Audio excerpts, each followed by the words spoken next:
I'd like to call the meeting to order. Do we have any special intentions? Special intentions? Yes. Councilman Carroll? I'm going to go with it. Thank you, Mr. President. I'd like to ask for the prayers for Mr. David Scott, for him and his family. David was a good friend of mine and also a coach at Buddy Lawson for the past 20-plus years. He also coached at East Jefferson High School. He succumbed to some cancerous challenges in his life, but he's going to be missed, and I would definitely ask for your prayers for him and his family, Mr. David Scott. Thank you. Thank you, Mr. President. Thank you. And Councilman Segura? Thank you, Council President. To my knowledge, so far at this point, we did not have any deaths in the city as a result of the hurricane, which is great, so we don't have to address that. But otherwise, there is a lot of hardship with all of the damage and the displaced families with their houses destroyed. So I think it's only appropriate that we also give them a prayer so that they know we're looking out and hoping to take care of their business for them to the extent that we can, and then help them with what they need to do to get their lives back normal. So again, a prayer for and thoughts for all the people in the city who sustained their damages. Thank you.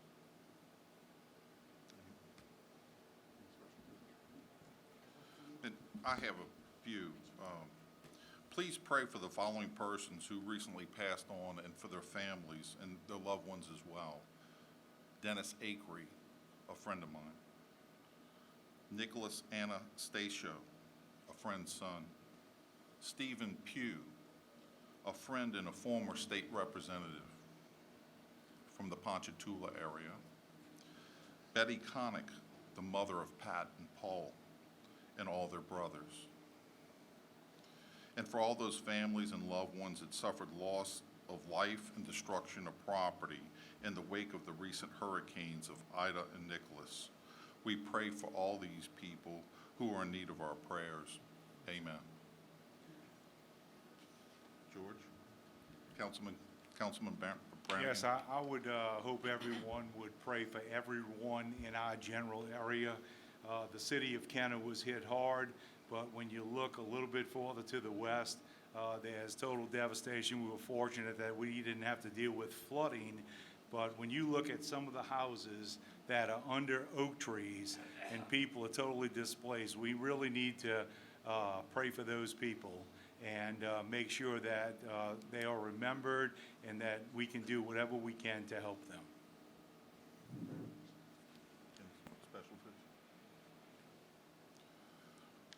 And at this time, I would like to ask that Pastor David Madden from Church of the King come up and give us prayer today.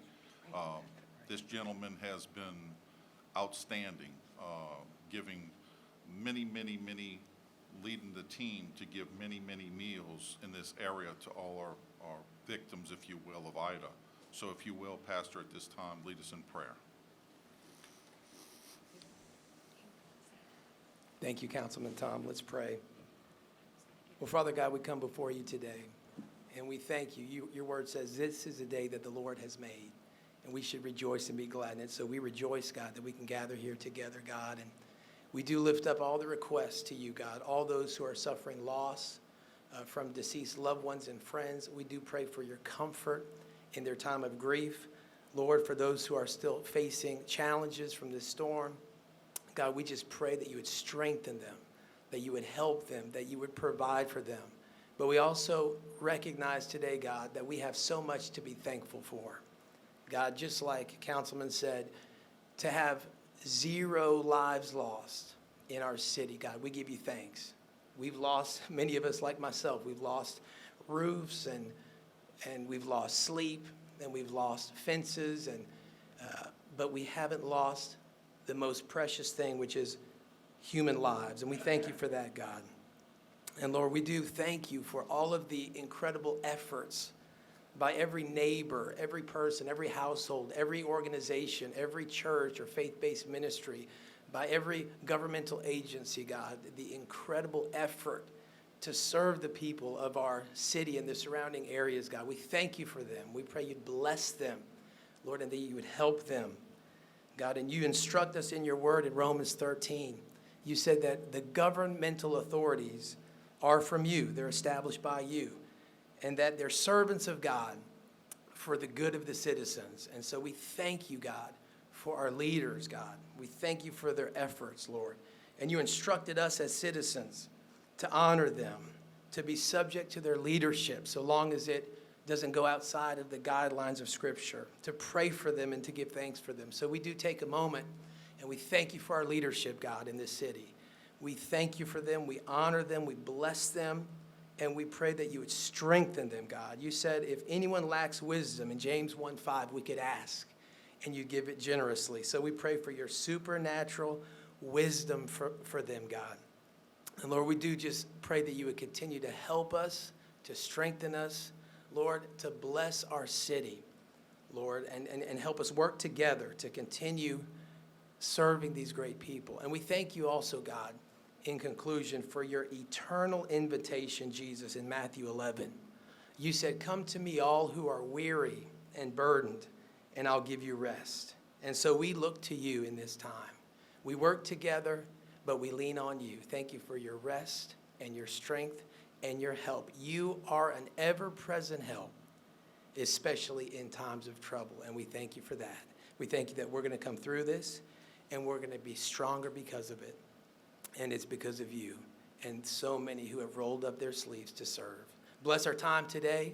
Let it be fruitful and effective so we can serve you and serve others. In Jesus' name, amen.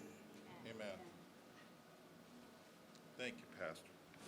And next, I ask that Councilman Brian Brennan lead us in the pledge. To the flag of the United States of America, to the republic for which it stands, one nation, under God, indivisible, with liberty and justice for all.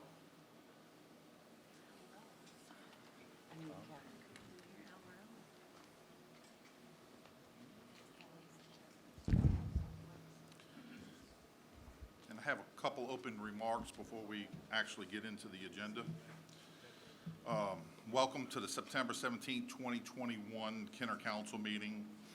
We, the Kenner Council, are having our meeting today at a different venue, as you can see. Several city-owned buildings were impacted by Hurricane Ida.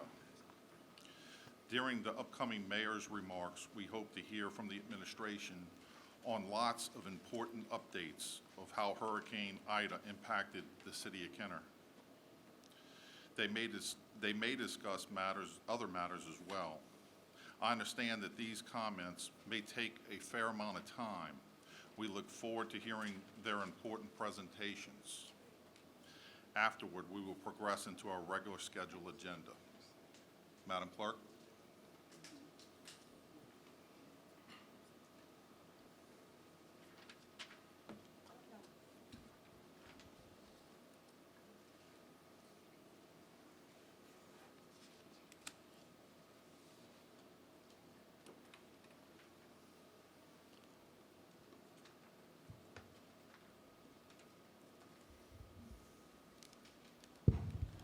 Good morning. You have a quorum.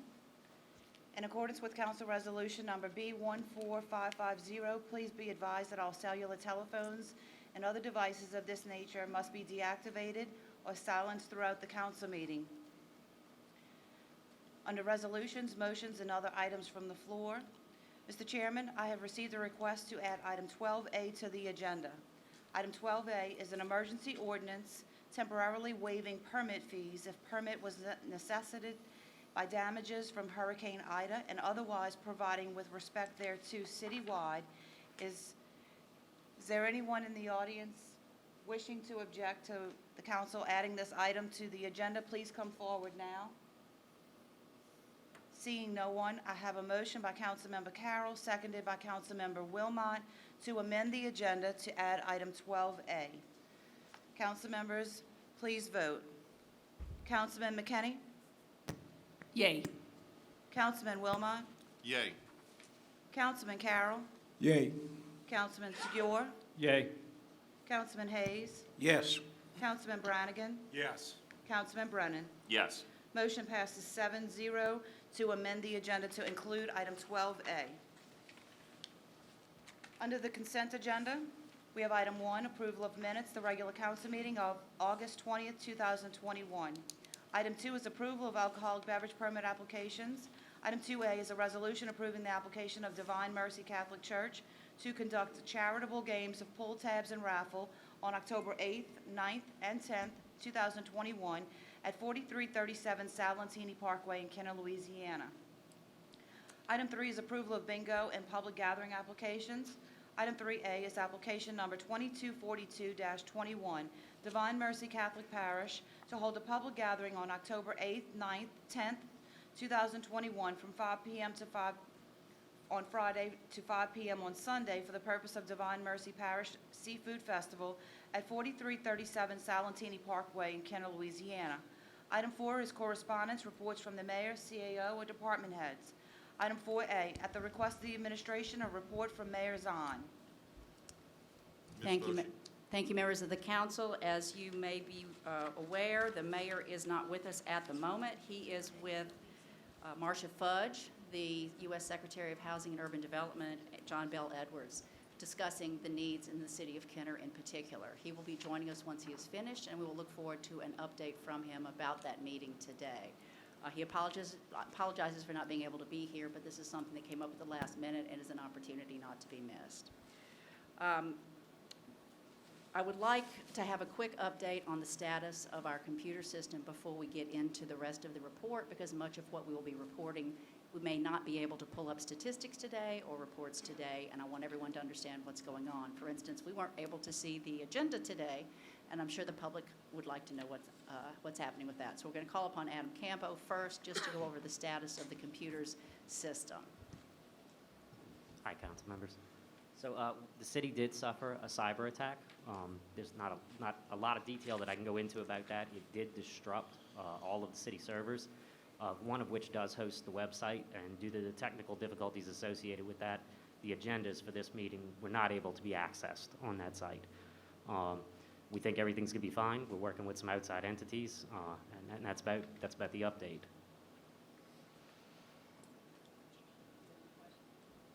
Do you have any questions, council members? I know you had to turn in your computers to have them evaluated, perhaps a response on when they can expect to have computers. Vast majority of them will be back today. All of them we think should be complete by Monday. I just have a quick question. When do you believe that the website and all of the background, all of that information will be available to the We public? anticipate early next week. Early next week? Okay, thank you. And when you get your computer back, you'll be prompted to change your password. So if you believe that you have forgotten your password, you have not.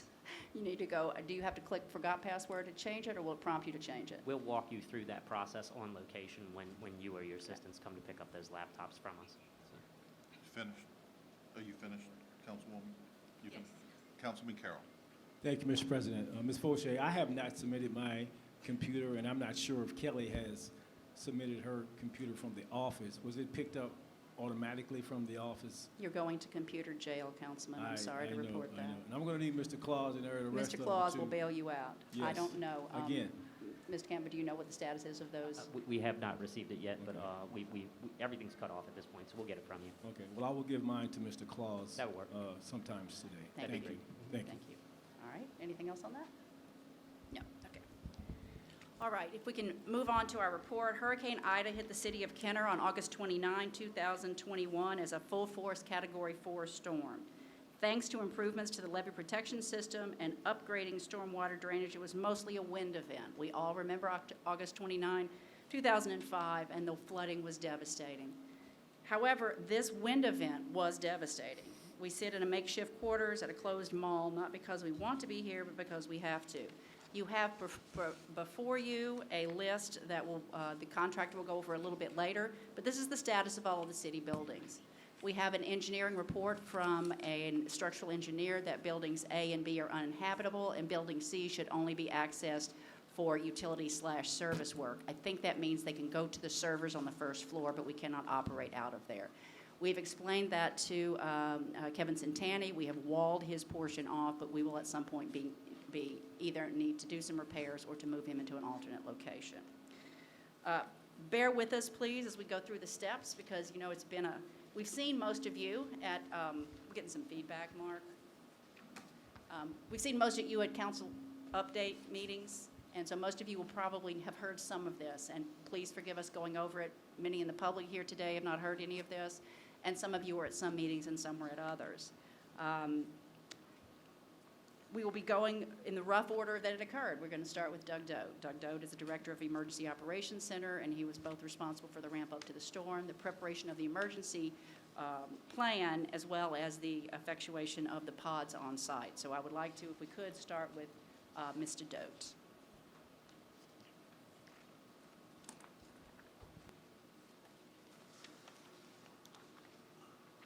Good morning, council members.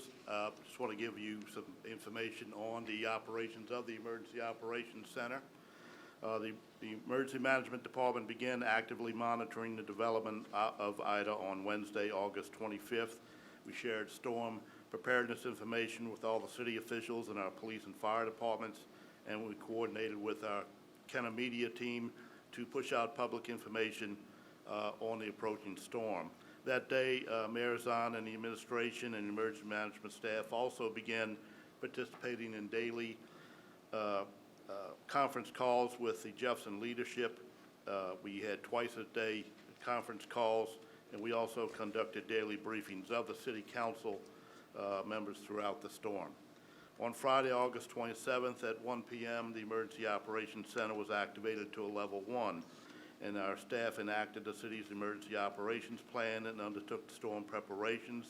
We coordinated the activities of all the municipal departments, set the priorities, and prepared our incident management team for further activation.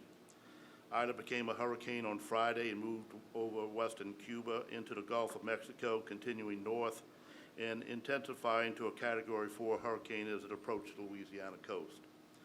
On Saturday, August 28th at 7 p.m., the EOC was activated to a level 2 and was staffed with personnel responsible for the essential emergency support functions. That evening, a call center was also established at the EOC to address resident concerns and questions on storm preparations and progress. We also continue to closely monitor the storm, participating in numerous National Weather Service and parish-level briefings over the next few days.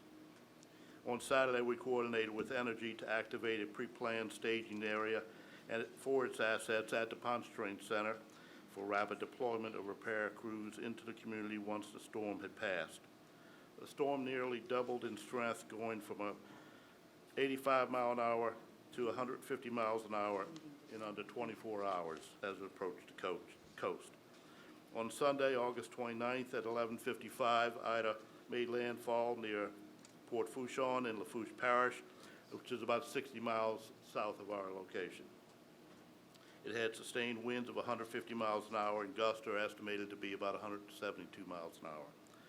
In Kenner, we began seeing winds increasingly significantly throughout the day, Sunday into Sunday evening. We saw some 80 mile an hour gusts by noon and 90 mile an hour gusts by 4 p.m. At 7:40 p.m., the highest level gust was recorded at the Duncan Canal in Kenner at 120 miles an hour. That was reported by Jefferson Parish Water Department. Tropical and hurricane force winds and heavy rain battered Kenner for nearly 24 hours. The EOC continued to coordinate communications and provided storm updates and exchange information with our partner agencies throughout the day, Sunday and into Monday.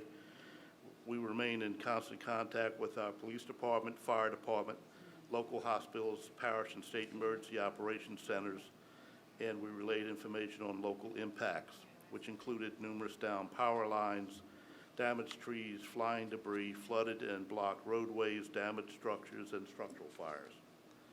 Internet service, including email, Wi-Fi, land-based, and cellular telephone service, were lost around Sunday around 6:10 p.m. At 7:30 p.m., the water service was interrupted, and we were issued a boil water advisory soon after that. As winds subsided in the early morning hours of Monday, August 30th, police, fire, municipal emergency response teams were deployed out to canvass the city for any damaged structures and down power lines and to address any emergency conditions where there were immediate rescue or medical needs. By early Monday, August 30th, the EOC began making resource requests to our parish and state agencies for aid to assist Kenner in its recovery efforts. This included a tanker truck for the fire department in fighting fires because there was no local water service.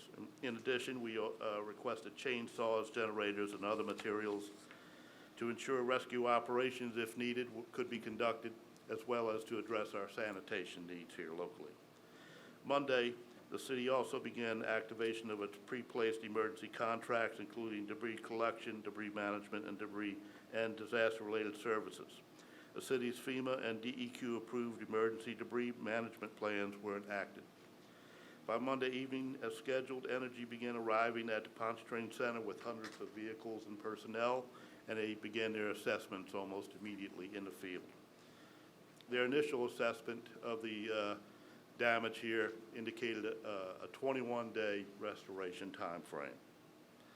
Web EOC, which is a system we use to make resource requests, was interrupted and had been restored to some degree by 3 p.m. that day, and we were able to make additional resource requests for the benefit of Kenner. These included water, ice, MREs, tarps, and other equipment. Kenner's IT department was able to restore phone service at the EOC at 3:50 p.m. It was apparent that the human needs were going to have to be met rather quickly, so the EOC began immediately assessing suitable, safe locations for points of distribution sites in Kenner. By the morning of Tuesday, August 31st, the EOC and the fire department were meeting with Urban Search and Rescue, or USAR, squads at the mall from multiple states who had been deployed here and were conducting rapid assessments throughout the region. Initial citywide damage assessments and roadway cleaning efforts had begun, and later that day we were able to verify that some transportation routes into the city were accessible for delivery vehicles. By the end of the day Tuesday, Mayor Zahn and his administration and the EOC staff were able to establish contact with or personally meet with a number of parish and state officials, corporate partners, nonprofit groups, and faith-based organizations, and they made arrangements for delivery of donated commodities and equipment to establish a pod site to benefit the city of Kenner. It was located here, centrally located here at the mall. By Wednesday morning, September 1st, 2 pod sites were opened in Kenner. One was a distribution site for tarps at the Park Pavilion and food and water at the Esplanade Mall. In addition, a second pod site was activated at the mall by a faith-based group that included ice and water, and as well as food and tarps. In addition, ice, water, and fresh food was dispensed daily at the city pod. The EOC also coordinated with the American Red Cross and the Salvation Army to bring food delivery trucks into the community at different locations and times, and that lasted over 10 days. The same day, the city administration also activated the Emergency Operations Plan Annex addressing community recovery. An initial recovery coordination group meeting was conducted the morning of Wednesday, September 1st, and these meetings continue and expand on a daily basis to date. With the loss of power, heat conditions made relief efforts more critical during this time period, and we worked to identify cooling stations, charging stations, local health facilities that were open, and sites that could provide oxygen tanks to refill those in need. We also arranged with the fire department to deliver some water, and that we also worked with the American Red Cross and Salvation Army to deliver meals to our nursing facilities and independent facilities in Kenner.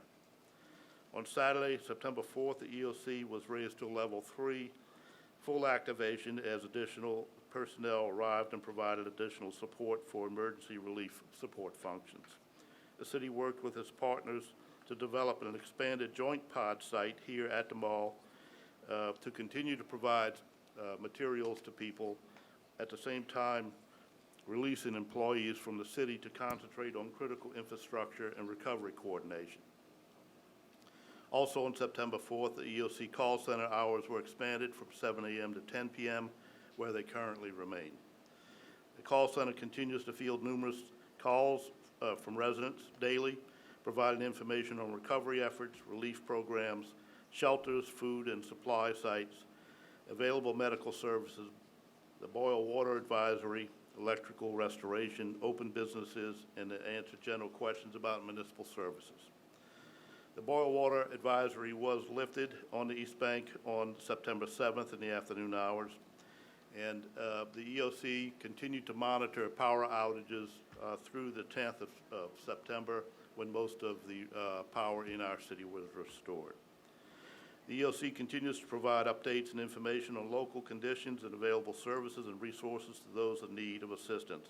Our staff continues to seek out state and federal agencies, nonprofit groups, and faith-based organizations, as well as corporate and individual sponsors that will provide assistance to our residents in the coming weeks as they return and begin rebuilding and transitioning back to our community. As we enter the recovery phase, we will continue to work closely with FEMA to register residents for disaster assistance, and we will also coordinate with partner agencies along with our community development and economic development departments to identify short and moderate term programs that could benefit affected residents and businesses in Kenner. Thank you. If you have any questions.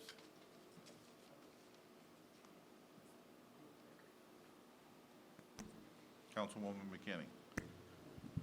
Thank you, Council President.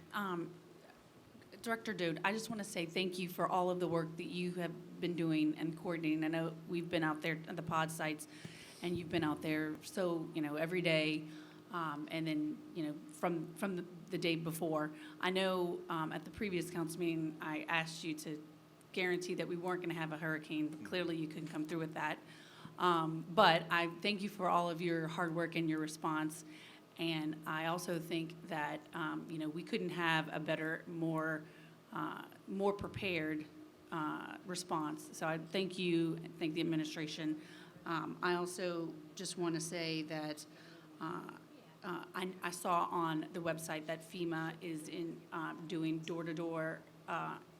Has that started? And or if it hasn't, and when is that? What is the plan for that? So, because I know obviously a lot of Kenner residents have individual issues, and that's a great resource. So if Right. you could just give an update on that as well. Early on in the situation, Mayor Zahn had made a request for a disaster recovery center here in Kenner. We passed that up to the state and to FEMA.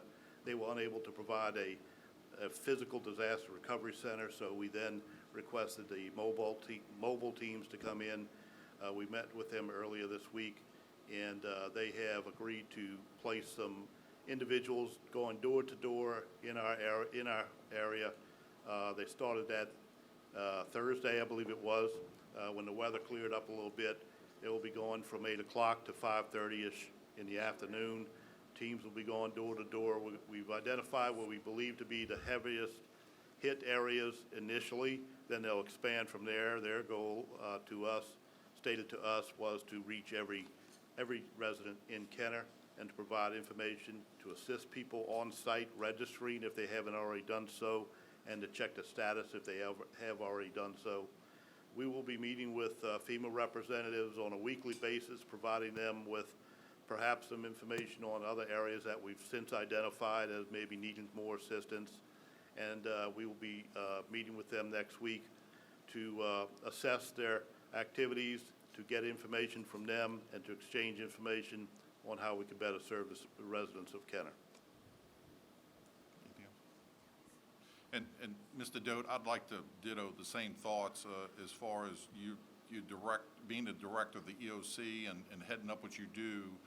You keep us well informed, and you have the knowledge, and you certainly do share that, and we appreciate all that you do. Thank you. Thank you. Councilman Segura. Director Dote, just to follow up on what you said with the question from Councilwoman McKinney on FEMA going door to door. Is there some process with them that when they go to a house and no one's there because they may have returned to work or the house is not livable, that they have a means to get in touch with them so that they can connect. Yeah, so they will be leaving flyers on the doors of those residences that are not occupied at the time they pass. And it's my understanding that they will make a concerted effort to reach every house in the city of Kenner and make contact with individuals at those residences, and then to provide information that individuals can either register online themselves, register by phone by themselves, or do it on-site there with them. And that's fine, like I said, but the key was, because there's going to be a lot of empty houses. Yes. So if they leave in a flyer that says, I've been here, here's what you can do to reach out, we'll connect, that's fine. Yes, sir. Thank you. Oh, I'm sorry. Councilman Carroll, you have the floor. Thank you, Mr. President. Director, thanks again. Thanks for all the support from you and your department.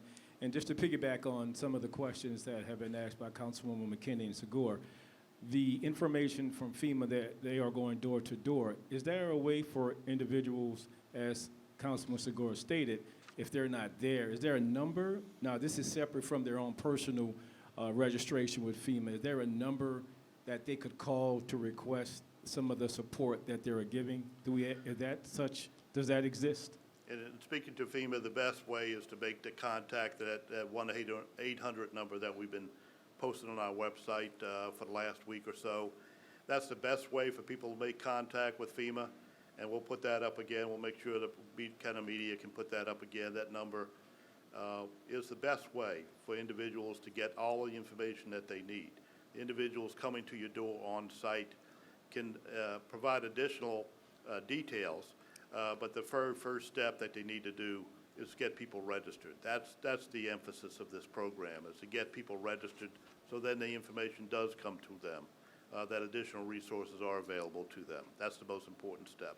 That's why they're going door to door. I appreciate that, and I look, obviously, that is great information, but I would also like to submit to you, obviously, everyone that works for the city of Kenner have identified some of the areas from worse to not as worse, but to me to be able to ensure that it could be some pockets that have not been identified. If I could give that to you to assist with the FEMA who are going door to door, is that? Sure, you can provide that information to my office. We'll pass it on to FEMA. Okay, and the second question, originally the Blue Tarp program was supposed to be housed at the Susan Park Playground Gym. They are not there. I'm not sure if they are not coming to Kenner or have they located another location? And if there is another location, what is that location? Well, my understanding is Blue Tarp is another program that persons can individually register for, and they will provide that information when you register, whether or not they can actually register on site or not. Typically, the best way to do it is either by phone or online. They have not identified a local location here in Kenner where they're going to be physically located yet. Thank you, and that's exactly what I was asking, because obviously we have experienced internet, social media, every possibility you can name, we have had challenges. So it transfers over to our community. Telephone services, even all of us have had and continue to have situations with our phone. So I just wanted to confirm there is not a location, and that the way to do it now is still the 1-800 number, Blue Tarp US or Gov or something like that. Yes. If it is, if they do establish to come into Kenner and set up a location, I would appreciate if you can let me know that so I can forward that to different individuals. Sure, that's something we've been doing for the last week or so, is to provide that information online as well as to individuals, and we'll be glad to provide that to you. Thank you, sir. Thanks for your work. Thank you, Mr. President. Thank you, Councilman Carroll. I see no other questions of Mr. Doe. All right, at this time, we'd like to go to the police chief.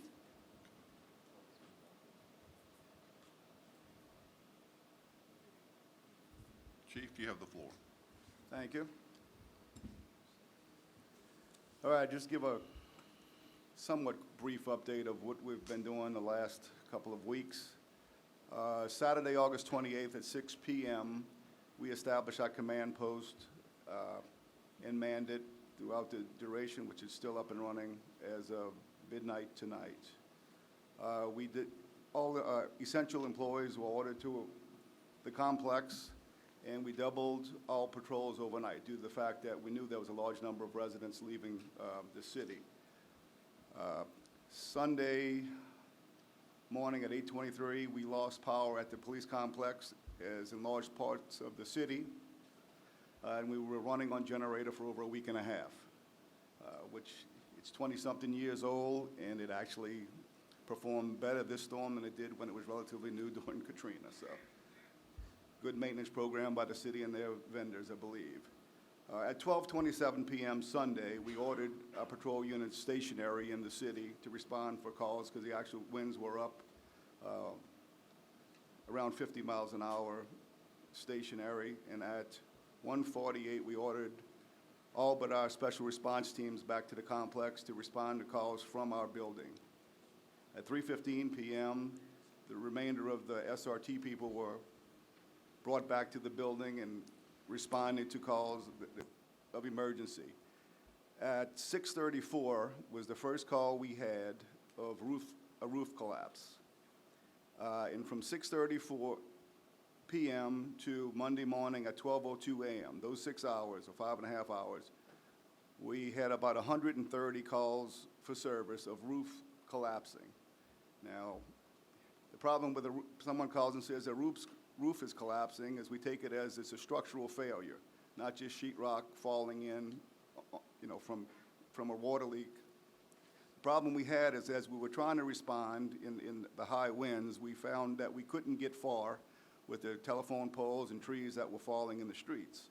So at 12:02 a.m., we had our teams go out, some to cut trees. Since this wasn't a water rescue, it freed up a lot of resources that we can get to clear a street for the sole purpose of getting an emergency vehicle through it.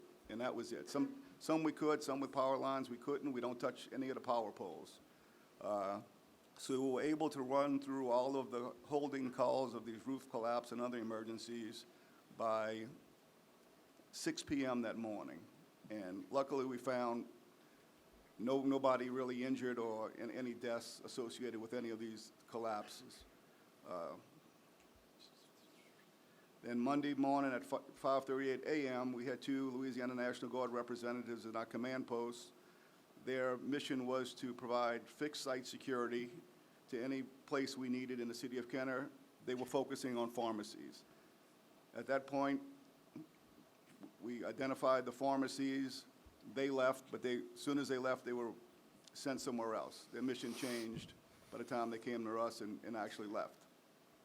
In the recovery process, after we have been assisting energy linemen, security and traffic control at several locations throughout the city, the things that pop up is when one gas station that has a generator that has whatever gas is left in a holding tank, it becomes a nightmare because you see one ends up in a homicide in Jefferson Parish. We've had several fights at the 3 or 4 gas stations we had early on Airline Highway. There was 2. One on Loyola. There was another one that caused a great concern, and we had a group going around trying to address that and realized that we needed to expand the group and actually took our recruits from the duties they were doing in and around our complex and put them on traffic details in and around the mall here. So the statistics that we have now, or we have approximately 10 burglaries reported. Some of these burglaries are highly questionable. Due to the fact of the size of the warehouse and the property that's stolen, would take a pretty good crew, a bunch of forklifts, and a lot of 18-wheelers, a few days to get it out, and apparently it was done overnight. So, 3 arrests were made for an attempted business burglary on Airline Drive in the early morning hours as the storm was passing through. So, and I'll have any other questions or comments, I will be more than happy to try to answer them. Mr. Chair. Yes. Councilman Hayes. Thank you, Mr. Chairman. How did the Firstnet program operate? What was the reliability on that The Firstnet communication phone system? didn't work. It didn't work? Another vendor system worked better. On personal. The personal phones, some employees worked. The departmental issued phones didn't work. So that's not a shot. I mean, the devastation was, you know, great throughout, so, but we did have some that, it still relies on, you know, lines that were damaged during the storm. Thank you. Councilman Brannigan. Yeah, Chief, I just want to thank your officers. I was riding through neighborhoods, and they were cutting trees down to make sure.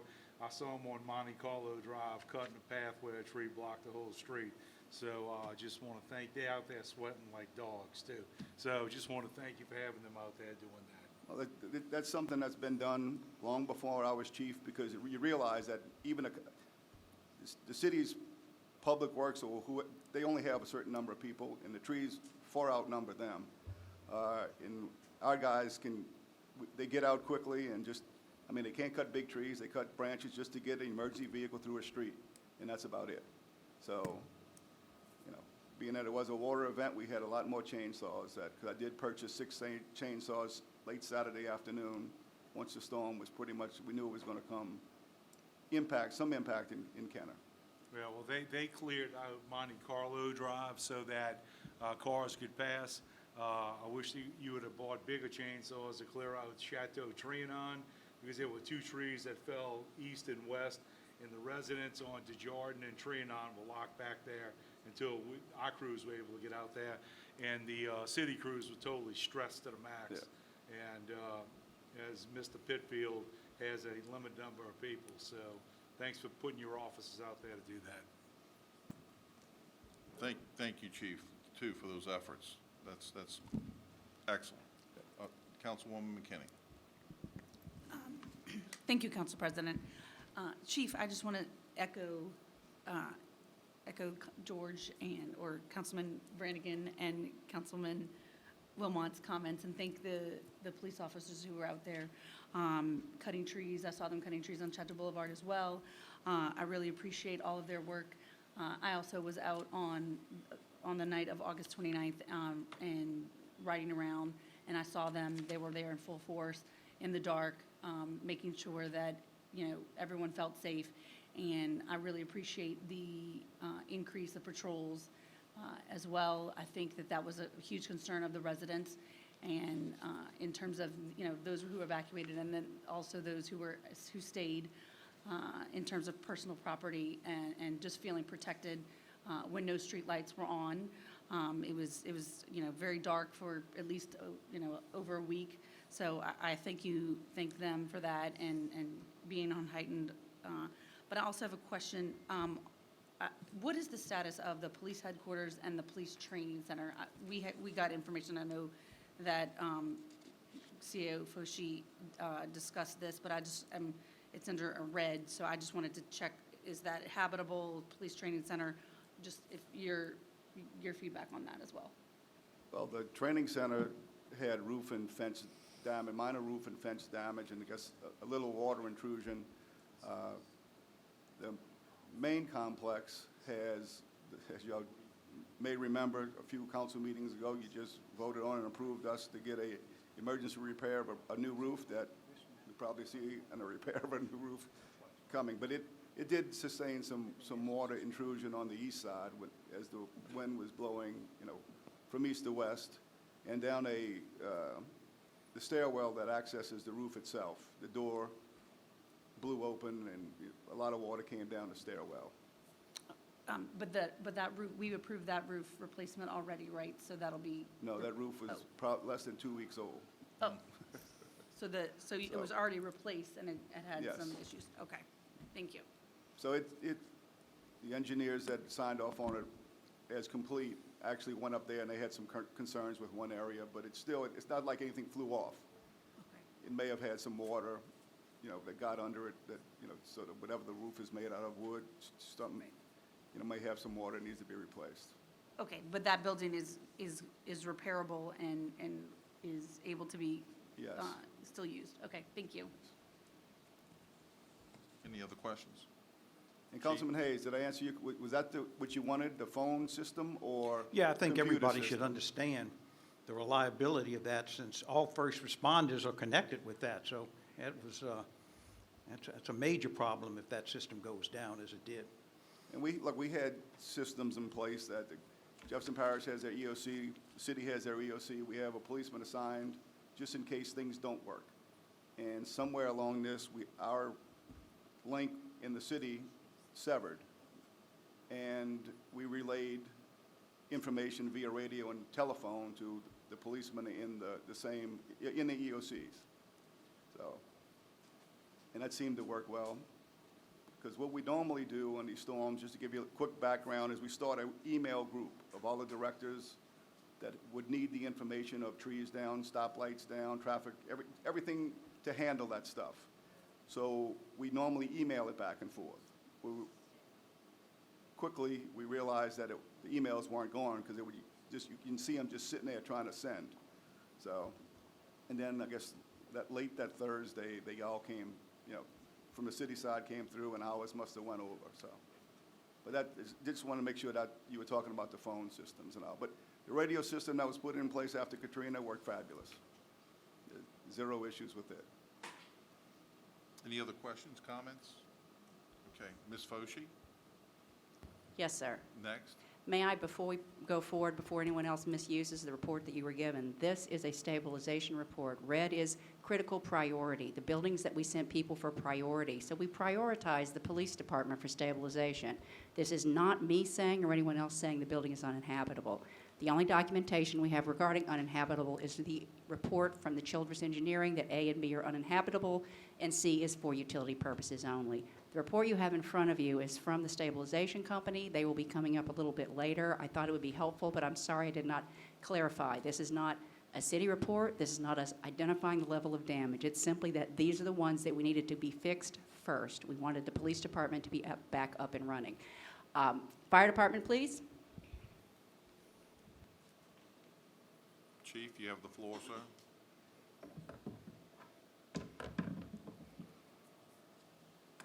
Thank you. Good afternoon, everyone. It's good to see everyone. We're returning to some sense of normalcy, I guess. Currently, the fire department is staffed at our normal levels. We experienced some issues during the storm and post-event, and I give you a broad overview of our post-storm operations. Director Dote gave you a lot of the specifics on some of the stuff that we experienced during the storm, prior to the storm, and post-storm. Okay, we increased our staffing level by placing 2 additional fire response units in service, which was normally be our spare units, and we also placed 2 medical sprint units in service. Many of our members remained on duty for several days, sacrificing their personal needs to provide service to the community. We have several members whose homes sustained significant damage that remained on duty throughout the day, so I must commend them for that, for sacrificing themselves in that regard. Our call volume increased by 4.5 times during this event. Our units responded to 336 calls for service over the last 20 days. Our medical sprint units kept the normal responding units from responding, which thereby making the possibility of accidents involving a large apparatus less. It also reduced our overall response time to those medical calls, many of which were critical medical calls that we responded to. We also assisted in the recovery operations wherever we were needed. We assisted the city pod, we assisted Mr. Pitfield and them with cutting trees, and wherever we were needed, we responded to. We ended up borrowing several vehicles from Fleet to make our operations work in that manner. So I'd like to thank Fleet for those vehicles and supporting our logistical needs. Actually, one of our medical response units was a Fleet vehicle that had lights on it. So thank Fleet for that. We experienced some station and equipment issues. Some of them were old, some of them were new, such as malfunctioning garage doors. The power surges caused the light sensors to go out, so we had some issues with that we had to get emergency repairs on. and many generator issues. As you know, most of our calls were for, many of our calls were for carbon monoxide alarms as a result of the generator use, which is something that we'll probably look forward to addressing sometime throughout the next year or so we don't have this issue anymore. All in all, I think we grew stronger and knowledgeable. And before I close, I'd like to just read you part of a letter that one of our chiefs sent to CAO Fauché. And he said, in my 32 years on this department, this has been the most organized, professional, and prepared we've ever been. More importantly, we were informed, and we all, every single department within the city, worked together as one disaster management team. On behalf of me and my crew, we're proud to be a part as we continue to contribute each and every day. And I want to echo those words that I think we all, every department, function as one large mass disaster recovery team, and we did an excellent job at it. And I'd like to thank y'all for allowing me to be part of that. So with that, if y'all have any questions. Questions? Yeah, Councilwoman McKinney. Yes, thank you, Council President. Chief Morris, I just want to thank you for all of the work. I know that we had several fires the day of the hurricane, or a fire the day of the hurricane, and thank you for responding to that. I got many calls about that, asking if various buildings throughout the city were on fire. Of course, you know, I didn't know that, so I appreciate that that response. But I also want to highlight the firefighter recruits, or fire people recruits that helped on the days of the pod, because we would not have been successful without them. They were refreshing, delightful. You know, obviously they are committed to the community and want to give back. So I appreciate you know, the success of it. Wish them success, all the success in the future. And I'm very happy to have them as part of our community as well. Thank you very much for your continued service and that of your firefighters. Thanks. Thank you. And I, too, ditto those thoughts as well, Chief. Job well done. Thank you, sir. And Councilman Hayes, sorry. I just wanted to also congratulate you. Those cadets, your new training class, they're going to be a major asset to the city. They really showed their true colors. I don't know what we would have done without those young fellas, so thank you all. Yeah, Councilman. Chief, those, like Glenn said, those cadets handing out water and all, they worked, it was unbelievable. We were side by side, I couldn't keep up with them. I guess that's youth. Yeah. You held your own. He did. Anyone else? I think that's it. Thank you All right. very much, Chief. We Thank you. appreciate you. And in Ms. particular, I want to call out the chief for the medical response unit. By putting together a medical response unit, we were able to provide services that we would normally have ended up calling an ambulance for and did not have the capacity. So that's something for us to talk about in the future when we're out of our temporary emergency state and looking at whether we want to expand that department into an emergency medical response. All right, next would be Chad Pitfield. He is a he is the team leader of the Municipal Emergency Response Team, and he needs to sit here. You told him? Okay. Mr. Pitfield, you have the floor, sir. Thank you, sir. Appreciate it. And look, I just want to kind of have my notes here to kind of keep me in line a little. It's been a long few days, but I want to echo exactly what the fire chief just ended on, and that's the communication and the joint operations. It didn't matter what department we were here for. We were all here for that seal that's sitting behind y'all. We were all here for the city of Kenner, whether it was our municipal services, our police department, and our fire department. Lieutenant DeForges with their SRT team for the police department, he and I maintained communications to make sure that we weren't overlapping each other and we were addressing different parts of the city. The night after the storm, I think it was around 10:30 at night, as I personally had to cut myself out of my subdivision because there were 3 large trees blocking the roadway. Chief Morris, Mr. Kenny Melvin, Mr. Mark Glorioso, we were all out on the streets hitting it just as soon as we safely could. so we could do that assessment, so we could get our crews into the area that we needed. We quickly found out that the devastation was citywide. There were trees that we couldn't cut. Again, it was mentioned earlier with the lack of street lights. I think Councilwoman McKinney said it. It's a whole different thing when there's no lights out here. You know, it looks a little different when the sun goes down and the street lights come on, but when those street lights and those business lights and everything's away, there's no headlights from cars, it's very challenging to navigate through the city. Especially when you're expecting for a huge oak tree to be there and you're not sure when it's going to pop up on you, but you know it's going to be there. So just to give you a little bit of a brief on our MERT team, which is our Municipal Emergency Response Team.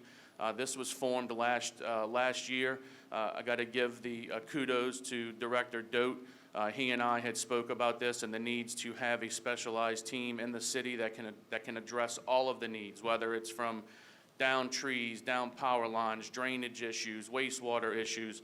We have a select group of gentlemen. We run a 25-person team in the city that can handle every single one of those needs, and they come from every single different department, whether it's recreation, general services, wastewater, our field services, streets and drainage, our electricians. Very important in times like this. We have trees that are down, we have electrical lines that are down. We obviously saw some city infrastructure that had electrical needs, and those are kind of our forward advanced guys because we don't want to fool with the electricity. We'd rather leave it to Mr. Hamby's guys to handle that kind of stuff. But there are times where we need those people at our disposal. So I'm very, very, very proud of all of our employees, including our MERT team.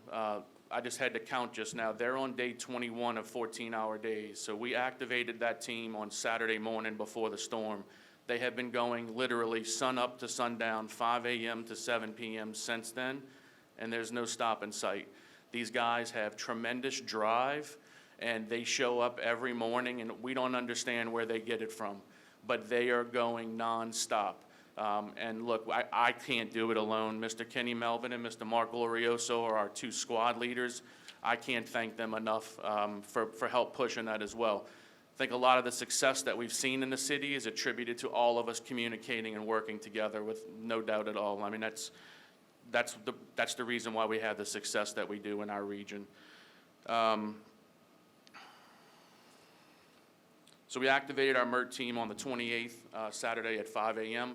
As I said, they've gone since then, but 3 days prior to that, or Wednesday, when we realized that Hurricane Ida was honing down on our area, is when we diverted all of our field crews to our surface drain cleaning in preparation for the storm. So a lot of our guys have been going since the 25th, but we really ramped up our operations on that Saturday. And it's been, like I said, been going really around the clock since then. I'll talk a little bit about some of the challenges. Obviously, a few of it's been mentioned. You know, the electricity, which we anticipate. The water is something that we haven't really experienced since Hurricane Katrina. I worked for Kenner PD then. It was a challenge then. I'll tell you, it was a huge, unexpected challenge for us to not have water.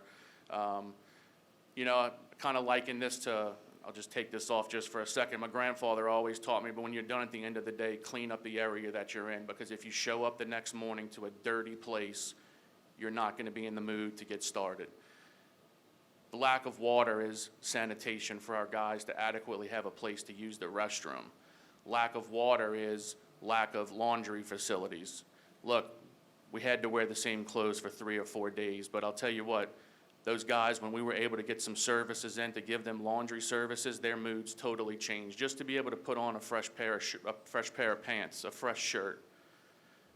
So the small, modern things that we kind of take for granted, such as running water, it'll put you in check when you don't have it.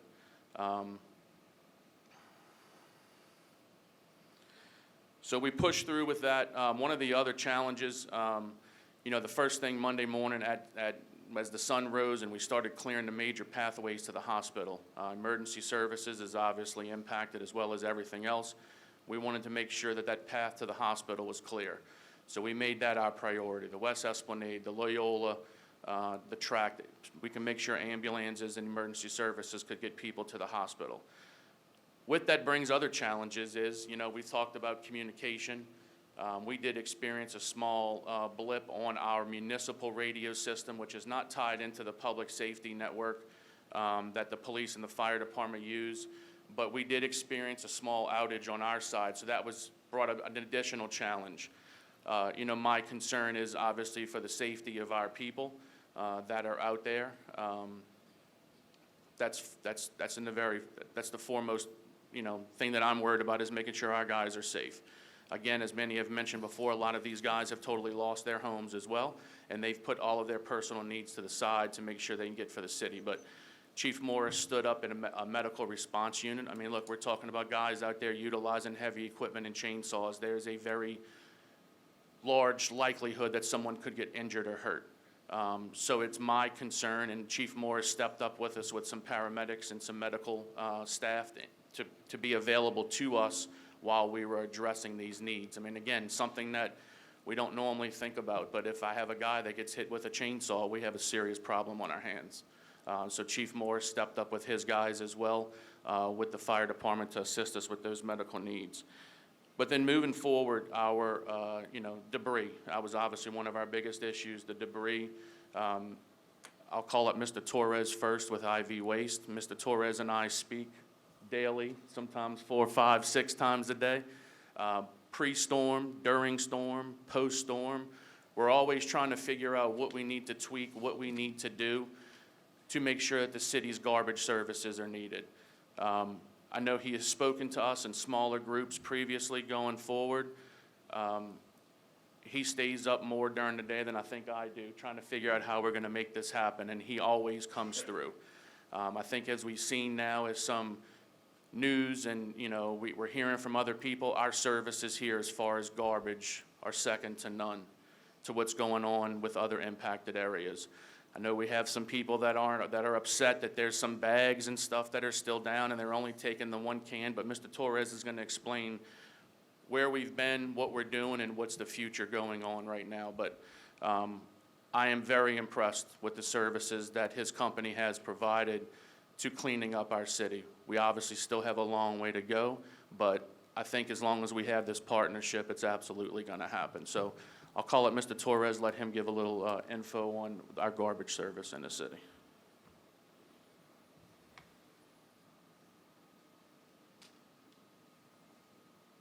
Hello, Mayor. Hello, Council. Thank you for allowing me to come up and speak and give an update.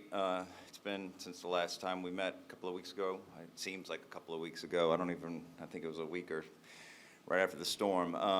Like Chad was saying, we have guys that lost a lot too.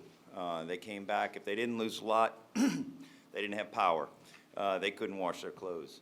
They're picking up other people's garbage, and that's what we're being paid to do, and that's what they're being paid to do. But they're human beings too, and it took a lot of hands-on with the upper management to work with them for simple things like fuel. They couldn't go to a gas station to get back and forth to work. They didn't have a place to sleep. We set up 30 bunk beds with these big tour buses to bring them in, to house them.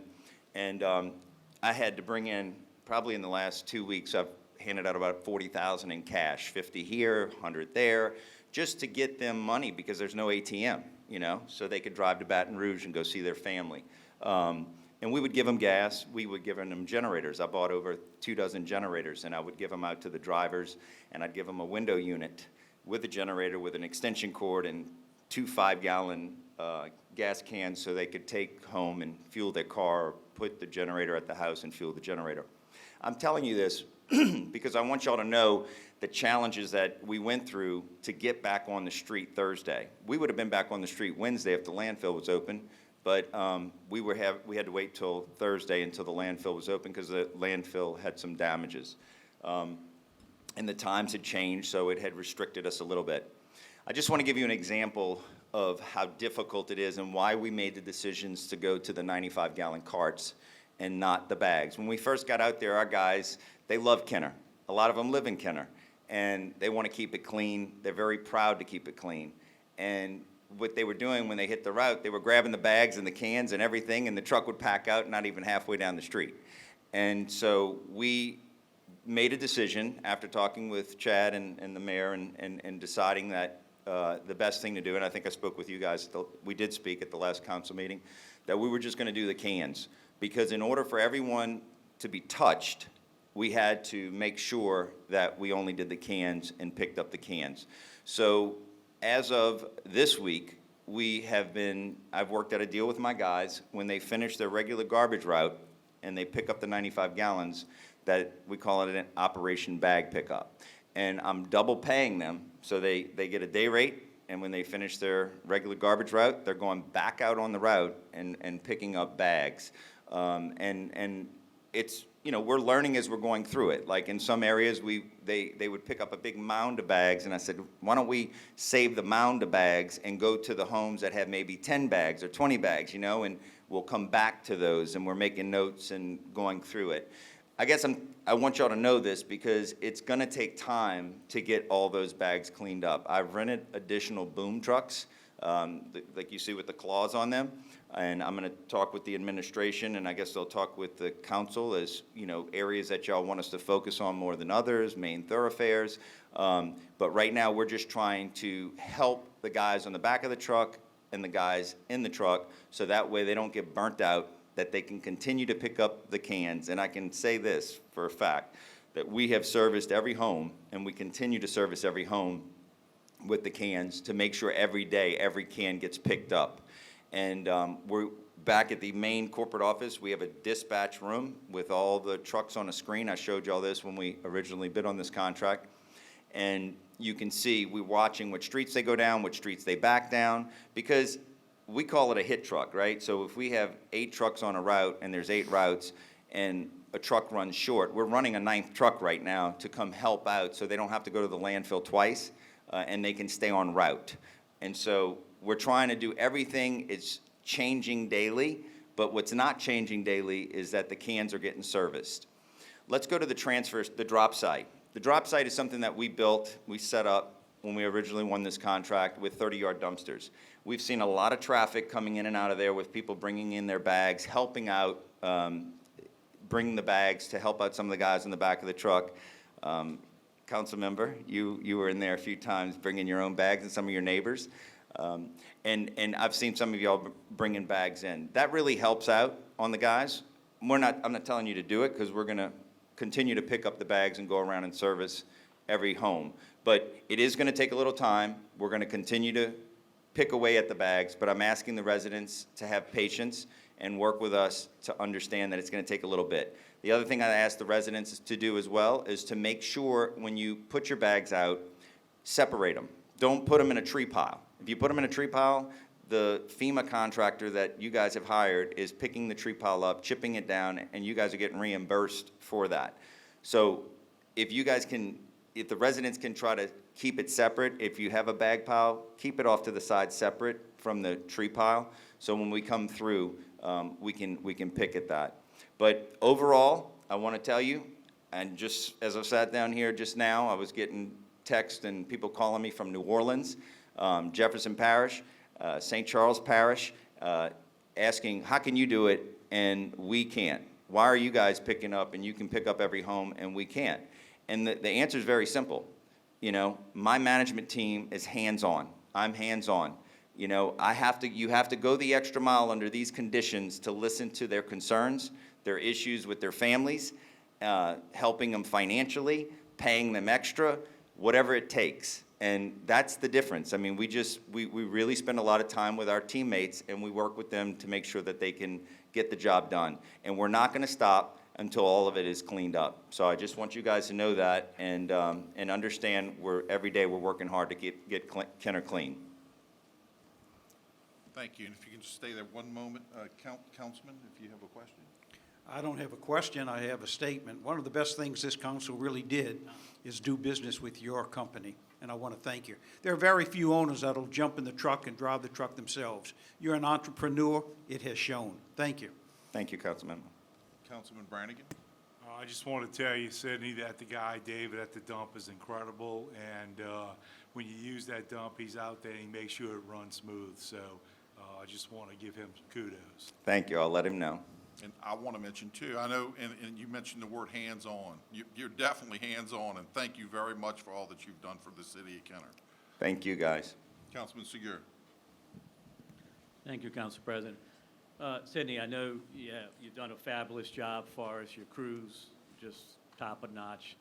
And I know you're making it very incentivized for them to work and do the good work they're doing. So thank you for going over and above that, as other businesses may not. But just one comment that I would or ask you a question that I have gotten some comments on is, and you're a very successful business, I got that. So you're also being, as I can tell, asked to go into other areas that have not had your service and offer. The questions I'm hearing from my residents are, is he still going to keep us first and foremost if he gets other contracts elsewhere? So can you address that? Yes, I can. First off, Kenner and St. Bernard are my prime, as we say at the office, our meat and potatoes, okay? That's what the dispatchers say. That's what we say to all of our drivers. Kenner and St. Bernard are our meat and potatoes. That's the area that we committed to. That's the area we said we would take care of, and that's the area that we will get cleaned up. And so to answer your question, we are helping in other areas like New Orleans for Metro. We were doing that prior to the storm, but we did not start back until this Tuesday because we said we want to make sure that we get caught up in these areas. When I say caught up, making sure that every can was touched and making sure that everybody's garbage was dumped. As far as the bags go, the guys that are out on the street right now, we have about 4 trucks that finished their route that are back rerunning their route, picking up the bags. The ones that went to the Metro route today, some of them came from St. Bernard that finished early. Some of them came from New Orleans commercial routes that we run. We have 50 trucks, and we finish a lot earlier than the other companies because our business model is very simple. We'll run more trucks on a route to get done faster and do one load to the landfill, so that way we have the ability to help out in other areas. And it also helps with maintenance and other things, so we have time to work on the trucks. But to answer your question and finalize the question is that this is our first priority, and we're going to make sure that it's 100% cleaned up before we do anything else or take on anything else. Councilwoman McKinney. Thank you, Council President. Mr. Torres, I want to echo what everyone else said. Thank you for making Kenner a priority. I think it makes a huge difference. The only question I have is, and so maybe it's also probably a clarifying question. So the trash that you guys are focusing on and picking up is outside of the debris contractors. So it's just the everyday household items and trash that you guys are picking up, not any white goods or any of those, correct? Correct. A lot of people think when we come through the neighborhood that we're responsible for grabbing it all. Under normal circumstances, we would pick up everything because that's what we're contracted to do. With the current situation, you guys have a contract with a debris contractor to pick up the tree debris. And you bring up a good point. You know, refrigerators, white goods, trees, food waste. If you have food waste, don't put it in a pile also with the tree debris. Put it next to your can, because we are, even on the first run, when we're picking up the can, as of now that we've been getting caught up, we're starting to pick at the bags before we run the bag route. So we're picking up the bags before we run the bag route. And each driver is assigned an area. So you guys will notice you'll see the same guys on the back of the truck, in the truck that's in the area, because we like to make them responsible where they own that area and they're responsible for that area. So what we always do, my managers, myself, with the lead drivers, is we'll drive through a route or look on the cameras in the truck to see who's got a better cleaned up route and who doesn't. And we started a little contest on who can get it done the fastest, that they get a $5,000 bonus at the end of this. So whoever completely cleans up their route where it's spotless, they get a nice big bonus at the end. And I want to tell y'all, besides the $40,000 in bonuses that we handed out to, and it's not just Kenner, it's my whole company. Tomorrow they get a $600, another $600 bonus from last week. They got a $600 bonus, so they get $1,200 and actually written out by checks on top of their regular pay. And I think it's really important because everything's going up in price. It's hard for them to live. They got all these repairs. A lot of them don't have insurance. So this kind of money really helps them, and it makes it worth their while to come to work. And That's why we do it. So it's not just about the money, but the money helps. Mr. Chairman, the mayor would like to speak. Yes, Mr. Mayor? It's a good situation when our biggest question from all of us, which is justified, is that don't get too big, Sydney. When most councils and most cities, most parishes are saying, when's my garbage going to get picked up? So I think the easiest way to answer this question about not forgetting Kenner, and I know you won't, or St. Bernard is, St. Bernard probably had that same concern when you took on the Kenner contract. And I know what you did, but you might want to remind the public what you did. What you did was you purchased more equipment. So as you get bigger with this, right now you're helping. That's a totally different story. But if you started getting more contracts, I would assume that your equipment would increase also to service those areas, which would not slight Kenner or St. Bernard. Correct, Mayor. And I mean, look, this is the bottom line. My name's on the side of that truck, okay? A lot of people have my phone number. A lot of people from St. Bernard moved to Kenner after Katrina. There's a lot of people that knew my family members and people that knew friends of mine, and they'll pick up the phone and call me. I dealt with somebody this morning that had an issue. He had Ramelli cans, and he posted on Facebook that, you know, we were not touching his cans, we were not picking it up, and everyone's important. Doesn't matter if you're friends with the governor or you're just a regular person that has a regular job, whatever. Everyone's important to me to pick up the trash. But the bottom line is that he was heard a lot louder because he has a bigger platform. He stands on a thing. But I didn't treat him any differently. It was very simple. I said, and I had calls from different political leaders, not in Kenner and other places, saying, you got to go do this, and you got to do that, and you got to do this. And I said, listen, it's very simple. We cannot touch Ramelli cans. That's not something that I decided to do. That's something that Ramelli did with the courts to make it to where we couldn't touch them. That's been in place since we started this contract. But if it's in an IV waste can, it will get dumped. And so I got on the phone with y'all's constituent and a resident here in Kenner, and I explained this to him, and he sent a little letter saying he bought the can. He sent me a note. I sent the truck over there this morning. We cleaned him all up. He's very happy. He took all the stuff off of Facebook. I didn't ask him to, but he did, and he just put a nice post up. I just saw it as I was sitting here. The deal is that we're going to do what we're contracted to do. Whether you get on Facebook and you complain, if we're wrong, we're going to own it. We're going to fix it. But if we're not, we're going to defend it. Even myself, I get on there and I'll write back and go right back because I'm passionate about what I do. And I'm not going to let somebody go out there and say something that's not true. But I'm also going to protect and make sure that they understand that there's certain rules that we have to follow. And I'm just asking the residents to work with us with those rules and understand that social media is out there and everybody uses it and it's great. But sometimes it's nice just to send a message and say, hey, can you clarify this for me? Can you help me with this? Fussing at the guys on the back of the truck or yelling at them is not going to fix the situation. So anybody that has any issues with service or they feel that we should have picked up more than what we did, I'm available, and I'll take their call and I'll speak with them. But getting back to the growing, I mean, the people that are calling between Hammond and Ponchatoula, Washington Parish, I mean, I can't even tell y'all how many people are calling wanting me to go out there and pick up. So I'm not going to take on something, Mayor, that I can't handle, and I'm not going to take on more that's going to affect my current contract. So I can give you my word on that, and I can tell you that's not going to happen. Whatever I take on, I got to make this contract, St. Bernard contract, and my other commercial customers are priority. And if I can handle it, I will handle it. If I can't, I'm not going to take it on just to take it on. Thank you. Thank you, Mr. Torres. Thank you, guys. Thanks, Council. Thanks, Mayor.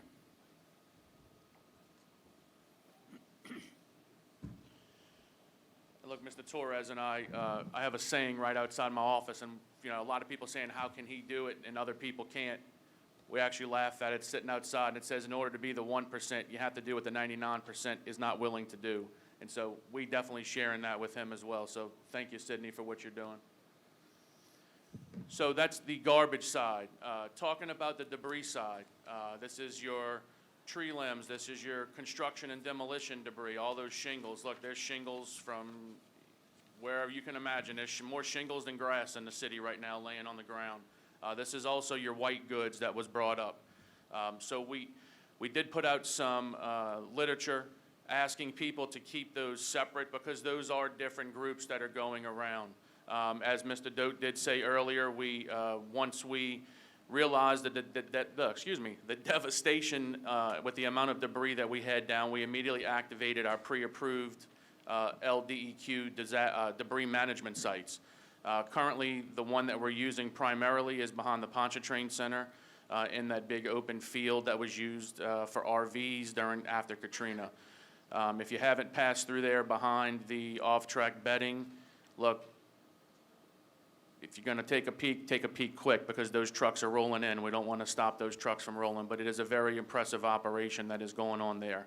I will tell you, Monday morning after the storm, 9:39 in the morning, I actually just looked at my text message. Mr. John McNeese from Debris Tech, who is here, and I'm going to call up in a second, texted me offering his support. So that says a lot about these people that we have that are doing business with the city. He's reaching out to us at 9:39 the morning after we're devastated. By 12 noon, Mr. Mike Beavers with Ceres, who is the actual collector, Mr. McNeese and Mr. Johnson with Debris Tech, they're the monitors. They monitor what's going on as far as the debris amounts, and they're going to come up and tell you a little bit about what they're doing. But Mr. Beavers and Mr. Rick Good are from Ceres Environmental. They're the ones that are actually overseeing the collection and the tree trimming. By noon Monday, Mr. Beavers was sitting at my office. I was handing him maps of the city, and he was going around doing his assessment. So there was no gap in any time. We were rolling from as soon as the winds died down and the waters receded, we were rolling nonstop. So I would like to call up first off Mr. Hill Johnson and Mr. John McNeese with Debris Tech, and then they can be followed with Mr. Rick Good and and Mr. Mike Beavers with Ceres Environmental to talk about our debris.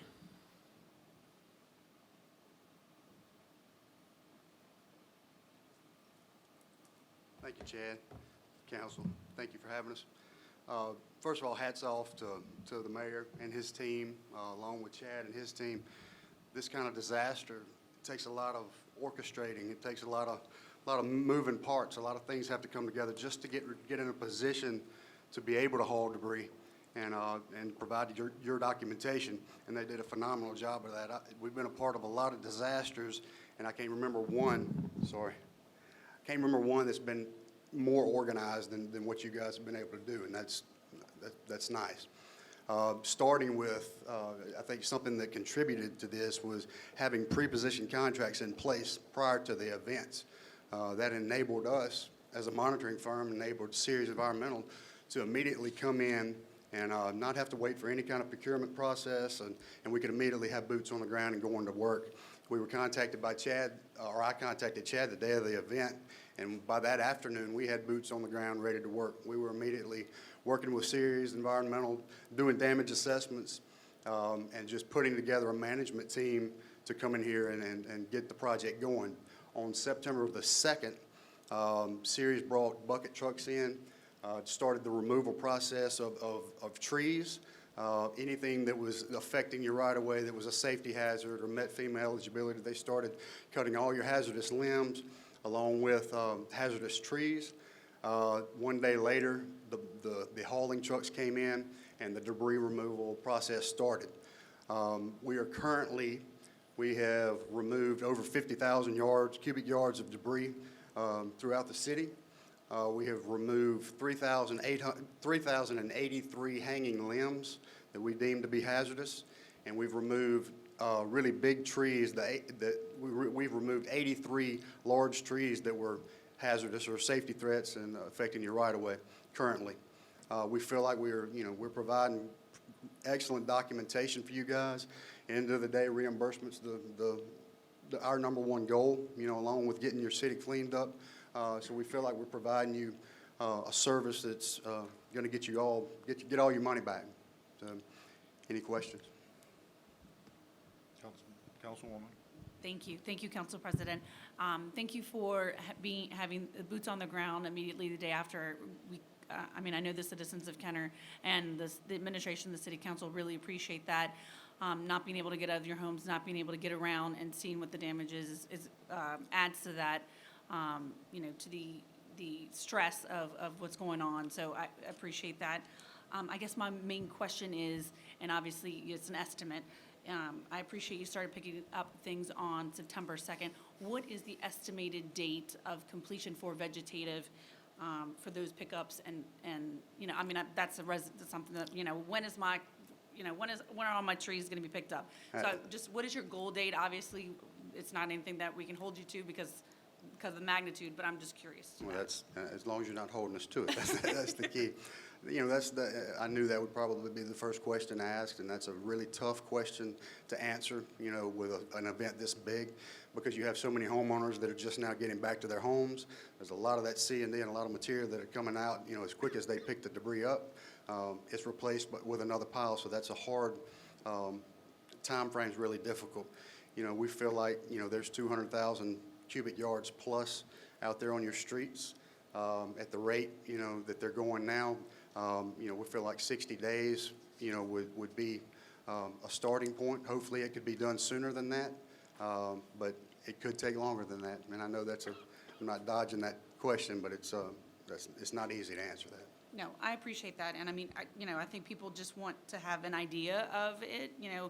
You can't, if you have an expectation, it's harder to complain about that, right? Right. So, Right. So I appreciate that. They had a record high yesterday, and they hauled over 9,200 cubic yards of debris yesterday. So we feel like those numbers, they continue to do, what they're doing. We feel like the numbers are going to go up, and things are going to you're going to see a difference. In another week or so, you're going to see a big difference. Yeah, and I think it's important also because we're still in the middle of hurricane season. So, knock on wood, hopefully there could be other hurricanes out there. Having the debris on the streets makes it more tenuous a we situation. watch TV like that. So just, having an idea, we don't want to be at Christmas time still having piles of debris, so just having that expectation there. So I appreciate it. And I have a question. How many boots do you have on the ground in Kenner? From a monitoring standpoint, we have 38 monitors that are on trucks. They have over 30 trucks, 31 trucks I think were hauling in the operation yesterday, along with 6 bucket trucks that were cutting hazardous trees. Okay, so you got 31 plus 6 in Correct. equipment, and how many men again? From a monitoring standpoint, we have 38 monitors that are documenting those trucks. And from a monitoring standpoint, but you don't know the numbers on the folks who are actually out there picking up the debris? We keep up with we track every load of debris is tied to a truck, so everything that we are part of, we track the trucks. So I can tell you that the contractor would have to answer, how many personnel he has. Very good, thank you. Any other questions? Yeah. Yep. So Councilman Brandy. on the trucks, they have probably 2 people, a driver and a guy that works the Usually a lift. driver and a ground guy. Yeah, so if you got 30 of them out there, he's got about 60 people. Doesn't make sense to have more than that, I would assume. Yeah, along Okay. with the bucket trucks are the same, or, organized the same way. You have an operator and then a ground guy. Okay, thank you. So you cover it well, and we hopefully the idea is, of course, is to get reimbursement at the end. That's what we're hoping for. We appreciate We're you, going to make it happen. Thank you, sir. You bet. Next.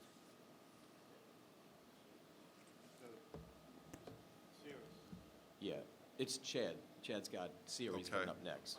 Are we good? Right, series. Good afternoon. I want to start off, like several of you have already stated, you guys have a top-notch organization here. We have 11 projects going on in southern Louisiana right now, and it's been a pleasure working with Mr. Chad and all of y'all. Very, very well organized. As Mr. John said, yesterday was our top day for production so far, like 9,200 and some change. We slowly ramped our trucks up in the beginning, and there was a lot of roads that were not passable as the power lines and power poles get picked up. We've ramped our numbers up, working closely with Debris Tech and Mr. Chad. We feel like we're at a very sweet spot right now for our DMS. Your DMS is your heart of their operation. If you overload it, you'll go down in production. So we're liking what we're seeing with our trucks right now. We're fixing to bring online the mulch operation, which is hauling the mulch to the final disposal.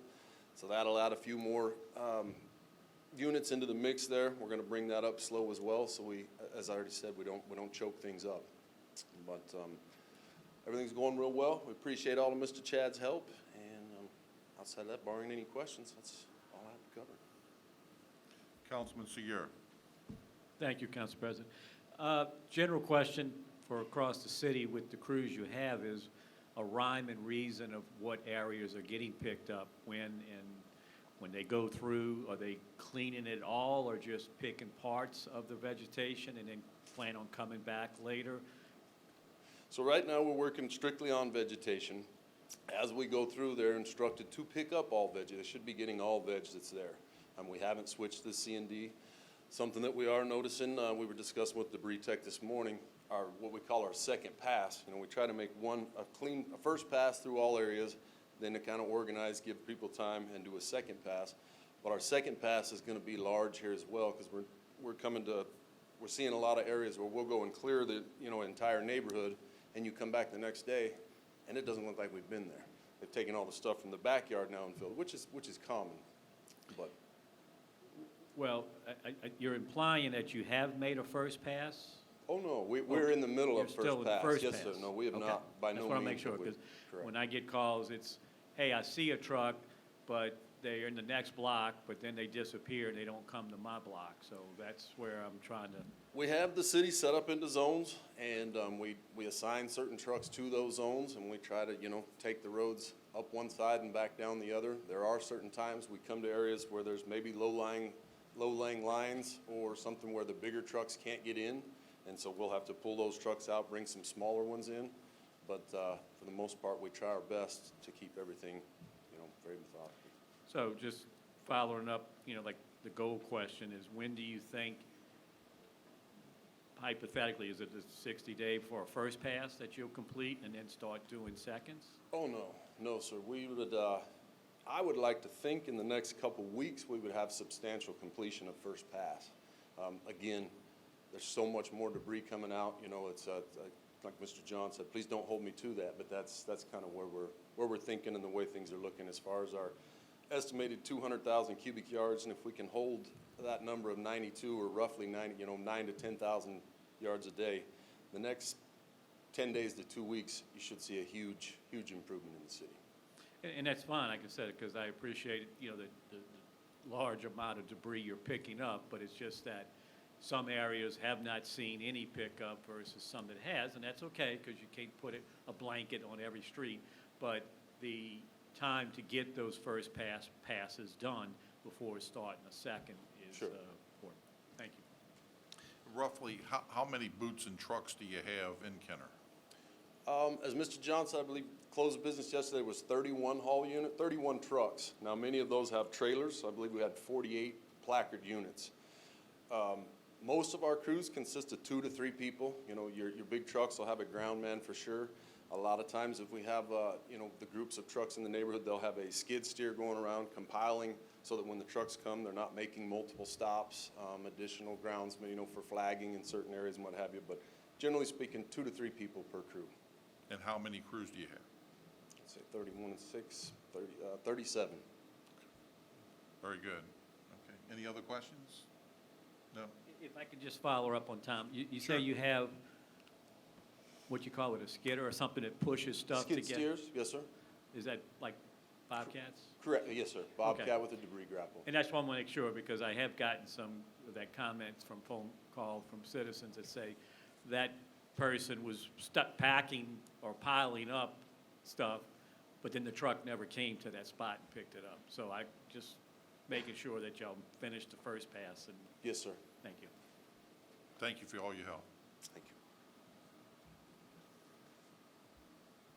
Yeah, and look, just to follow up, they obviously are, we've never seen an operation like these gentlemen have brought to us.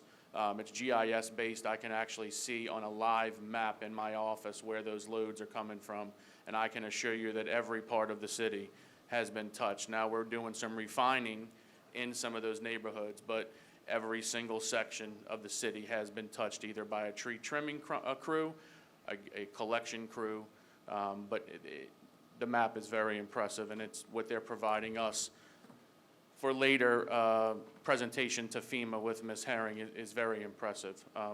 So those are the crews that are doing our pickups now. But as we talked about, we had some push crews that was to clear the roadways, and I alluded a little bit to it before, but I want to make sure that we mention 2 companies that are based here in the city of Kenner that literally started with us that early Monday morning, and that's Risk Tree Service. I think we've all met Mr. Matt Tubray before. He is the city's tree contractor. Risk came here. Most of his employees live in the city of Kenner. Their their company is based in the city of Kenner. They made Kenner their priority. They're actually still working here in the city of Kenner. They're actually on Erlanger and Power Boulevard today in Councilman Hayes' district. Coupled with that is Mr. Joe Calderera, who we all know as well. Mr. Calderera came to us with heavy equipment and operators. So we sat down, all three of us together, and pied up the city and gave them all areas of responsibility. So those, along with our city crews, are the companies that were responsible for us being able to navigate the streets and get emergency services, power crews, and so forth through our city. You know, we talked about a lot of the challenges. One of them, I know Mr. Hanby, I'm going to call him up in a quick second. But Mr. Schreiner is going to give us an update on the wastewater side. You know, obviously with the power outage comes, you know, we were running all of those wastewater sites off of generators. I mean, we're talking fuel. Let's add that to another challenge, right? I mean, we know the challenges of fuel. We've talked about water. We've talked about power. It was kind of like, what else were we going to get, right? So keeping those generators fueled, keeping those generators operational to make sure, you know, to try to limit the wastewater spillage that was, you know, to try to limit the wastewater spillage in our city. But I'm going to turn it over to Mr. Schreiner. He can give us an update on the wastewater operations as well. I have a Councilman Segur, Okay, well, before we get to another department, I still have a follow-up with you, Chad. Oh, I'm not done. No, I know that. Okay. But I didn't want to, we finished the vegetation discussion, but I have a follow-up with you on that, because it's you got to tell me this. We've had this discussion. A lot of property owners had trees in their property that fell across our sidewalks, our servitude, our street. I understand the push group went through, cleared the streets. That's being addressed, being picked up. But I see, you know, just driving around, a lot of these cases, these big trees are still across sidewalks. I'm not sure who's going to take the responsibility for that. Is the property owner, or are we still going to cut trees off of the city side of the property? So as far as if it's impacted a residence or it's impacted a vehicle, we're pushing homeowners to go to their insurance company because we do not want to cause any further damage to their home. So we've been successful on that end. As far as, you know, trimming the trees, obviously, you know, that's private property, as you know, on the other side of the sidewalk. So for those particular instances, I think we would say it's maybe a case-by-case basis that we would talk to the homeowner and figure out what the situation is. But for the most part, sidewalk to street is what we're handling. And I fully agree with that, but like I said, I see in a lot of cases, it's not cut on the property owner's side. And I've actually spoken to, 707 Jerry last night at 7 o'clock. I spoke to the resident who has a tree that's still sitting on her home and it's partially blocking half of the roadway. It's because her insurance adjuster hasn't arrived yet. So a lot of these people are still waiting for their insurance to arrive and assess. And I understand that too. Okay. Now, the next thing is there's a lot of private tree companies going around through the city, and they're cutting up trees more likely for the private entity person, and they're putting it on our curbs. We're still picking that up? We are. Ultimately, look, if it's a private company that's going out, it's their job to clean up behind themselves as well. So, look, that's where code enforcement comes in with us. Ms. Wilkin and I will be having a discussion about that. We saw that during Zeta, where we have contractors that are giving low prices because they're dumping it back on the city to pick up the debris. It's the absolute, if you hired a private contractor, it's their responsibility to remove that debris. But we're also not going to leave it on the city streets. I'll throw that out there as well. But we're gonna keep on them hard because it's their responsibility. Well, I agree, but like I said, there's a, you know, just like anything after these events, there's a flood of Absolutely. independents. And these tree companies are doing a good job to some extent cutting, but they're not cutting it all up, or They want to jump to the next one. They don't want to go wait in the line at the landfill. Exactly. So And they're that's the just leaving challenge it we're on the having. curb, and I don't know how code can go back and address that, but We're going to work on it. thank you. Okay? Tom?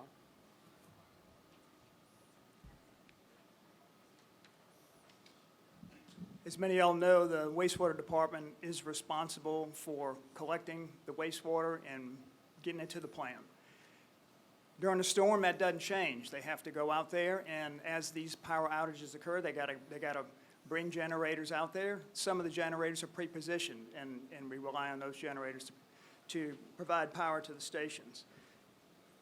There are 13 fixed generators out there, and there are 22 generators. Eight of those 22 are actually dedicated to a certain station. The remaining ones, we move around. We're able to move wastewater from one station to another, being careful not to overload the downstream station. What we experienced, we had the first power outage at 8:24 on August 29th. And by 3:10 p.m., all of the stations had lost power. We have other challenges. We have some of the stations, and I know we've given y'all updates periodically, have some of the stations that require freshwater flush. Or else if we do not have that freshwater flushing the bearings of the pump, we'll burn them up. We had to turn those off. When you turn those off, you have to rely on other pumps. We have bypass pumps that were used. And to note, we had outside contractor come in, and their responsibility was to provide vac trucks and pumping trucks. At the height of the outages, we had as many as 10 trucks out there ferrying this wastewater from the stations that were high back to the treatment plant, which was a challenge. We had, as you know, some of the streets were hard to pass. And anyway, it slowed the progress down. As the trees and debris got removed, pace was able to be picked up. We had 78 lift stations out at one time. We presently have 76 of them restored right now. There are 2 stations where the electrical service to the stations has been damaged, and we cannot repair it at this time, so we've installed bypass pumps at those 2 stations. That's kind of it in a nutshell. I'll be glad to answer any other questions you may have. Mr. Schreiner, everything was operational, all the lift stations, either by bypass or however, but you had them all operational from what I understand. Yes, sir. It was a combination of bypass pumps, vac trucks, and generators. We were able to keep the wastewater moving. Looks like a lot of shuffling that y'all did, and I thank you very much for all the hard work that you and your men put in. Those to make guys it seemed happen. like they were tireless, sir. That just moving generators around, refueling. It was 24-hour operation. Very good. Everybody needs to be able to flush, that's for sure. So Yes, sir. we appreciate that, keeping that happening. Anybody have any questions? Councilman Seer? Just, Mr. Tom, I know we talked a few minutes ago about the 21st Street, and I know Mr. Patrick Hamby's in the back of the room, so please firsthand get with him and discuss that energy issue to get that right voltage to that pump so we can get it working. We will. Patrick? We'll follow up. Councilman? Yes, thank you, Council President. I also, in the back, I just want to point out that we had lots of workers, men and women, working to make sure that the wastewater system was there, so. Thank you for that.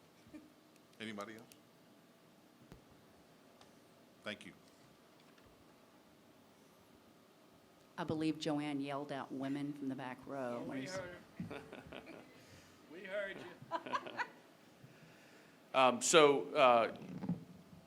Covering infrastructure, includes, we had a lot of street lights and traffic signals that were out as well. So I'm proud to report that with our continued support and cooperation with Entergy, we have 100% power back to our traffic signals. A couple of them lost some circuit boards and so forth. You may see a few of them that are still in flash mode. We're actively working on those. We're about 80% on our street lights being back up. A lot of those mast arms and those heads with the bulbs were all taken off. Our crews are out there. Mr. Kenny Melvin just informed me a short while ago that we're about 80% on those. We're waiting for some more supplies to come in to correct that and get that back up and running. But, look, he really needs no introduction. I can tell you personally from my standpoint, anytime we have an issue in the city and I reach out to Patrick Hamby, whether it's via telephone, via text, via email, he's always there. And look, I know he gets a lot of the beating like we all do as well. He does his absolute best, and I can't think of anybody else that they could have in that job. He does his very best to communicate back with us on this, and I'm very grateful to have that contact with Entergy. You know, we talked about the loss of power, loss of water. A lot of people get antsy. Look, it was August. It was 105 degrees outside. A fan doesn't do it, right? So they wanted their energy back on, and he did a phenomenal job communicating with us, especially some of our retirement centers off of Loyola. That was a big push that we had where they couldn't get supplies in. Patrick was on the forefront with that as well. So going to bring up Patrick Hamby from Entergy, give us a little update on their side, and again, thank him as well for his communication with the city. Tom, as Patrick's coming up, Chad, Yes. I know you talked about the traffic signals, but I also want to say thanks to the crews that are out there putting up the stop signs and the other street signs that are out there that were all knocked down, because that's valuable for traffic flow and reducing accidents. Yeah, no, thank you for acknowledging that. I was going to throw that up there in a minute, but I'll just jump to it real quick. So for the past 2 weeks, our crews have been out. We've replaced approximately 350 signs, and they've straightened over 600. We still have a lot more to go. We're starting on major thoroughfares.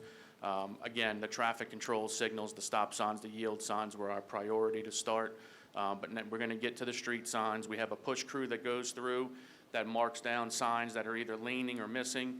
The sign crew inside the shop is printing, and then we have an install crew that's going out and doing the install. So I guess the one last caveat I'll throw out there, and it's not stepping too much in the police's side, but just to our residents to know, when you come to those traffic signals that are either inoperable or in flashing, I know it's been a long time for a lot of people from that test that you had to take to get your driver's license, but that is treated as a four-way stop.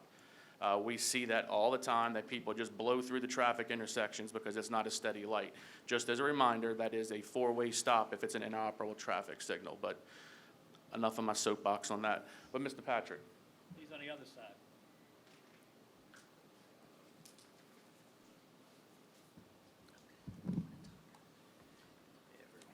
Excuse me, let me get my notes together here.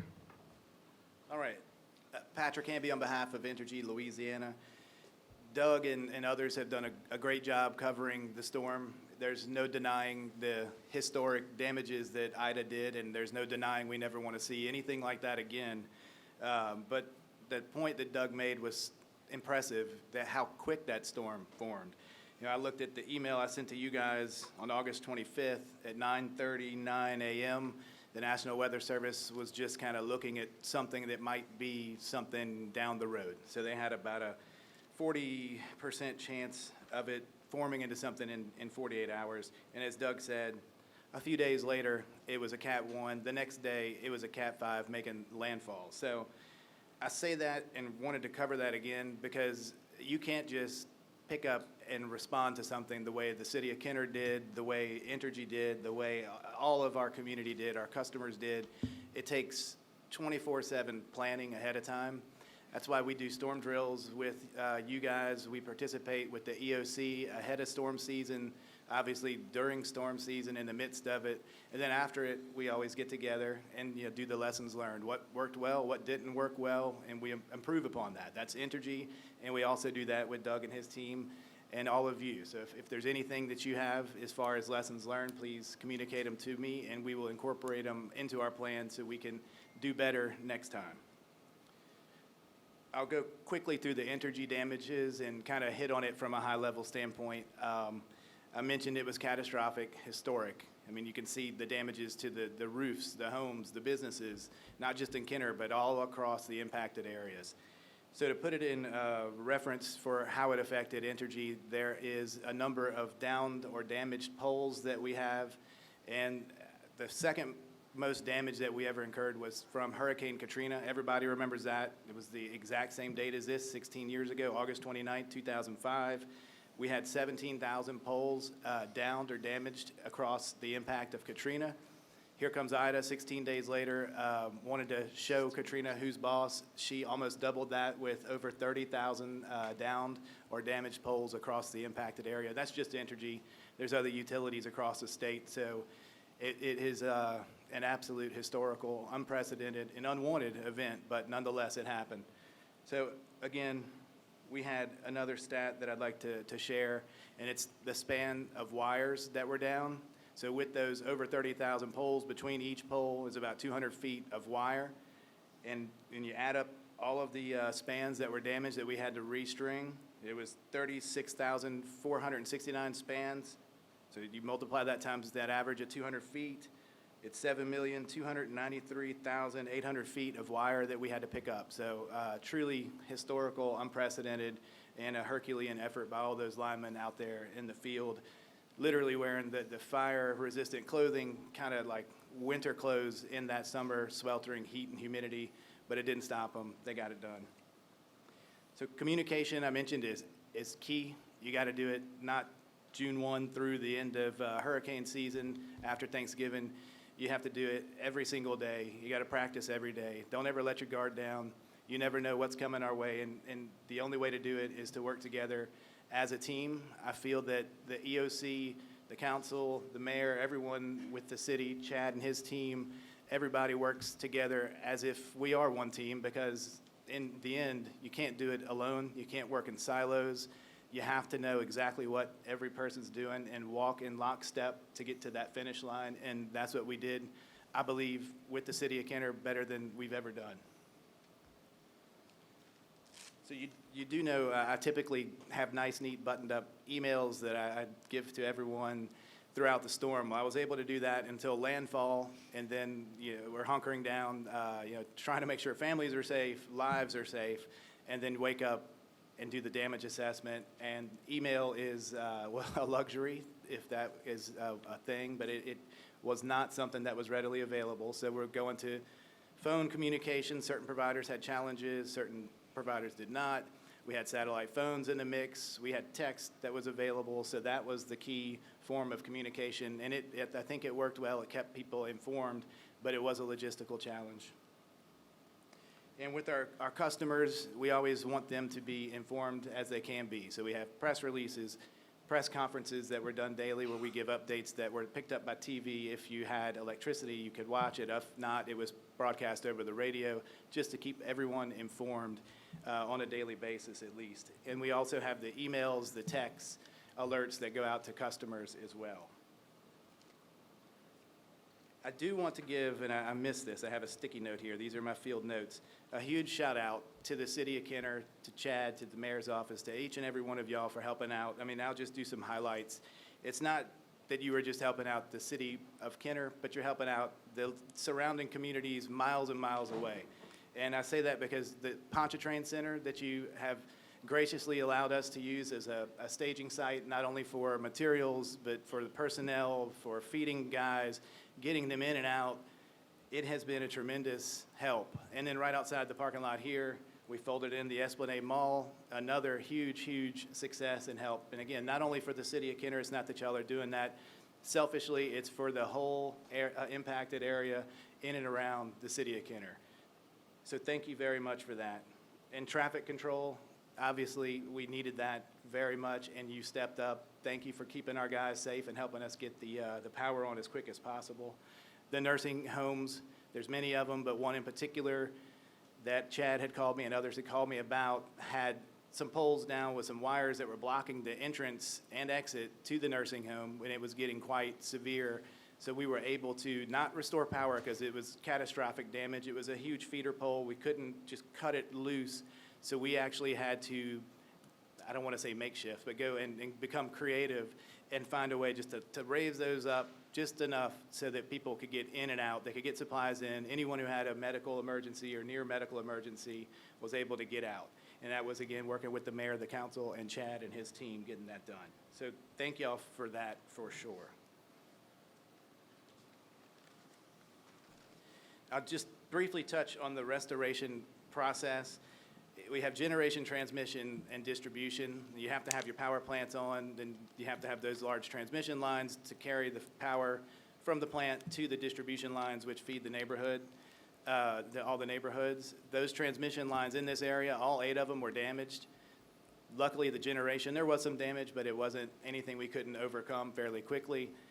But it was catastrophic. So, I mean, we were set up, I don't want to say to fail, but we were set up to climb up a mountain. And we did it very, very quickly. I'm going to be brief, and I'm going to give you just a historical sample of kind of explains how we did it so quickly. Category 1, and this is based off of the history that we've had with all these storms since Katrina, but prior to Ida, so going all the way up to, I guess it was Zeta last year, the average time to restore 90% of customers for a Category 1 storm was 7 days. To get to that 90% mark for Category 2 was 10 days. Category 3 was 14 days. And here we are with a huge Category 4 with Ida. History would have said that would have been 90% restored, reached around 21 days. And Ida was only 7 miles an hour shy of a Category 5. Well, we knocked that historical mark out of the park. We got the whole parish, actually, of Jefferson Parish at that 90% mark on September 9th. Kenner was there a little bit earlier. I don't want to say that too much because people might get a little jealous. But anyway, it was historical and amazing, and it couldn't be done without the team effort. We still do have a lot of work to do. I don't want everyone to think that we're done and we're having a celebratory meeting here, and if those who don't have power, there may be people without power listening to this, think we've forgotten about them. That is not the case. There are cleanup crews going around. We have tons of resources still in town working that and making sure that happens. And then obviously you could have power restored, and we're getting kind of back into those normal outage events. We've had vehicles hit poles like we have in a normal day or night, lightning coming down, striking, wind blowing down those hangers or danglers, the leftover limbs outside of our right-of-way that are just kind of hung up in trees, and it doesn't take much for them to come down. So we have experienced some of that. And we will experience some proactive outages while we're making permanent repairs. We may have to come back and de-energize, not for very long, a couple hours here and there to make safe repairs to certain areas, but it should just be intermittent going forward on a normal kind of day.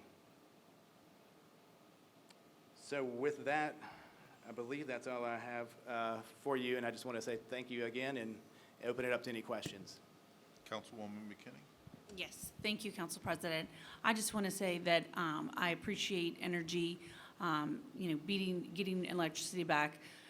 I mean, no one likes to be out without power for 10 days. So, I was here and didn't have power until that last day.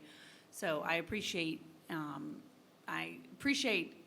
electrical power a lot more now than I had in the past. So I want to thank you for that, but I also want to thank you for going above and beyond, because any time that I had any requests or any person reach out to me personally, and I reached out to you, you were very responsive as always. And of course, this catastrophic event, that's a challenge, but thank you very much, and I look forward to working with you well into the future. Thank you. I had the experience to sleep in a hotel that had lights but no air conditioner for many days, so I felt the pain of everyone who was in that same boat, and it just encouraged me all the more to get the lights on quicker. Thank you, Councilwoman. Councilman Brannigan. I want everyone to know that Patrick is the greatest of all time. It is unbelievable. I can text this man at 1 o'clock in the morning, 1 o'clock in the afternoon. He gets back to me and everyone really, really fast. And it enables us to be able to put the message out to the people that we represent, where we are, why it's happening. And the feedback I'm getting from my constituents is they don't like not having electricity, okay? But they understand what the pecking order is and the process is. And a clear example was Holly Heights, Westwood, and Canes Brulee, where a major line had to be rebuilt all the way to get the power back to them. I had people telling me, I don't understand why I don't have power. I have underground. And I had to explain to them that you have to get the power to the underground to get it to your house. They don't understand that concept. But Patrick, you are the best. You have done a fantastic job, and I thank you for giving me the information to be able to get it out to my constituents in a crisis. It's just unbelievable. I do have a question. What area do you represent? Are you like from New Orleans, or are you just a Kenner representative, or what is your area? So technically Jefferson Parish, and then some of St. Tammany and some of Tangipahoa, but we have all hands on deck during this storm, and I've been to St. James, St. Charles, Tangipahoa, obviously, and even other places, Plaquemines. So we are all, big team effort this time. You must have 10 cell phones. This is unbelievable. To have that large of an area, and I feel like, you know, you're taking my calls and handling my issues like I'm the only councilman in the world. I mean, it's unbelievable, and I commend you, and I hope Entergy knows how good you are. I appreciate that very much. It's a team effort, truly. I mean, between the city, me, and not to mention those 26,000 linemen and everyone else in the restoration event, it's a team effort. Okay, thank you, Patrick. Thank you. Councilman? Thank you. Patrick, do you live in District 4? Because this is unbelievable. I've been sitting here waiting to decide when to speak without taking away from any of the other departments, any other people. Communication, team effort, teamwork has been repeated through everyone that has come up here. And I believe it's paramount in why we are where we are at this point. I have a director that lives by me that I speak with on a pretty regular basis. And he said something about a week and a half ago that truly has just resonated in my head daily.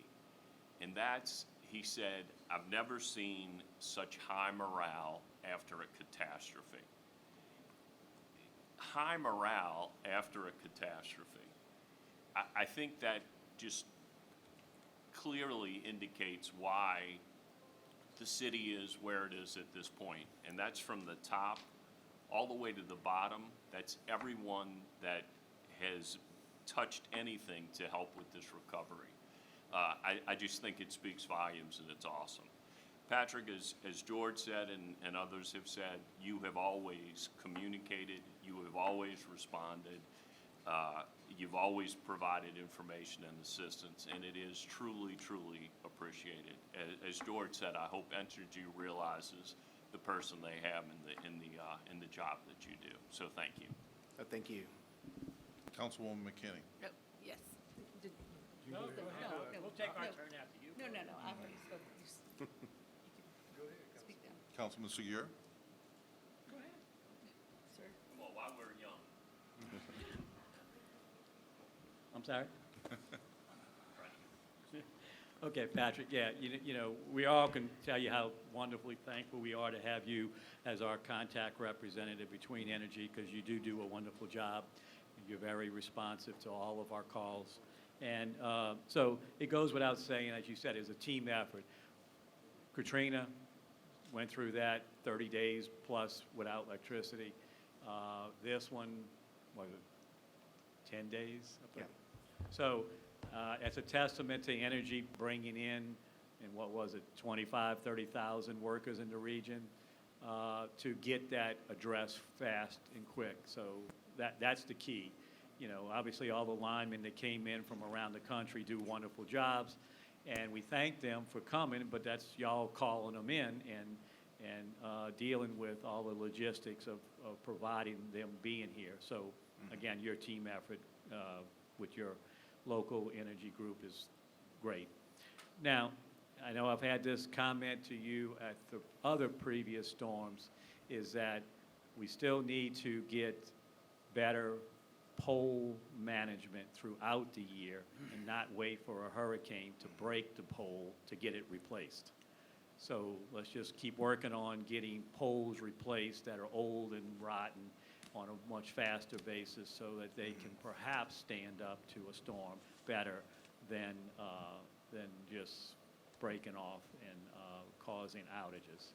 So I know I've given you a list. We're still working on it, so we need to stay on top of that to finish cleaning up these pole issues. So we still have some outages in the city. As I look at the map and I see just the little diamonds with, you know, one out of whatever. And I've sent you some information on some nonprofit groups that are looking to get their buildings back up. Any idea when these kind of things will start seeing progress? Yeah, absolutely. So each and every one of you, if you have any outages, that doesn't matter if they're lingering from day one, which there should be very few, if any, or they're reoccurring outages, send them to me, and we're working on them on a daily basis. We still have contract crews here. We have not released them all to other harder impacted areas, so we have shoot, I mean, 2, 3, maybe 4 times as many staff members as we normally do. That's restoration workers. So they should be coming on every day, and it shouldn't be very long. The ones you sent me probably today. Okay, and then you touched on it, but just so everyone can clearly understand, as you said, even though you have power back up, because of trying to restore other things and harden up other areas, a couple blocks might get turned off temporarily. And I know some people are panicking because they don't know that clearly, and so they're going, wait, I just finished filling up my refrigerator, now it's off, I guess I got to throw all that out. There's some way, I know we all, the city or you, can try to help these folks understand. If they're up, great, but if it goes out, let's not panic. Let's give it a little time for y'all to get it back up, because it's probably just a temporary thing that they're off. That is absolutely correct. Thank you. Thank you. Councilwoman? Oh, I'm sorry. Thank you, Mr. President, and Mr. Canby, thank you again for all the support. I just want to say that, the reality is you have a tough job, or your guys have a tough job. Unless you're able to turn our lights back on in 1 hour after it goes out, you will always be beat up. Just let me say that. I'm glad that you have the temperament to be able to adjust to that, to accept that, and to make things better each time, because it will always be the same thing whenever our power go out. I like to personally thank you for, the reality is that I live in Kenner, my family lives in Kenner, but part of my DNA is from the river parishes, St. John, St. James, St. Charles, all the way to Gonzales. And I have asked you questions, not knowing that that's not your area, because I'm going to get calls from people asking when are we going to get turned on, when are we going to do that, and you have always been able to give me information to be able to share with them as their power come on. So you are not only vital to us in that aspect, because we have employees that live in all of these parishes. My assistants lives in St. John Parish, I have other people. So it is important to be able to get that information to support that. When your guys from other parts of the country roll through the city of Kenner, all the things that Mr. Pitfield is doing from clearing the roads, it's important for them because they go through Kenner to get to the river parishes. So it is a combined effort, and to be able to get information and to support other elected officials in other parishes, even though that's not your area, it is good to hear that y'all have the team effort, the team support, and we look forward that you guys maintain that so we can help our friends and relatives that lives along the river parishes, because we are all connected. It doesn't make a difference where you live at. We all have relatives that extend beyond. So thanks again for that support and your continued support and the safety of all your guys. Thank you, sir. Absolutely. Thank you, Mr. President. Thank you, Councilman. Councilman Hayes, you have the floor. Well, it's a repetitive theme that we're all expressing today, but again, thank you for a job well done. Thank you, sir. And anyone else? Okay. Well, I'd like to make, I guess, the final comment then. It's always nice to see when we have, after we've had such an event, that to have all these bucket trucks. We know help is on the way. We see the staging areas, the different the department stores, the Pontchartrain Center, all the parking lots, they're loaded with bucket trucks, thousands of them. So it's reassurance knowing that help is right there, it's imminent, and we're going to get our electricity back, because it's something we all need. And then again, y'all's time frame for getting our homes energized, as you mentioned, you had this is a Cat 4, and y'all's projections were way lower than that, so time-wise. So thank you, and thank you for all the folks who have restored our energy, and we hope that the ones that are not restored at this time, that they may be in the very near future with your help. So again, thank you for being here, and we appreciate energy. Thank you very much.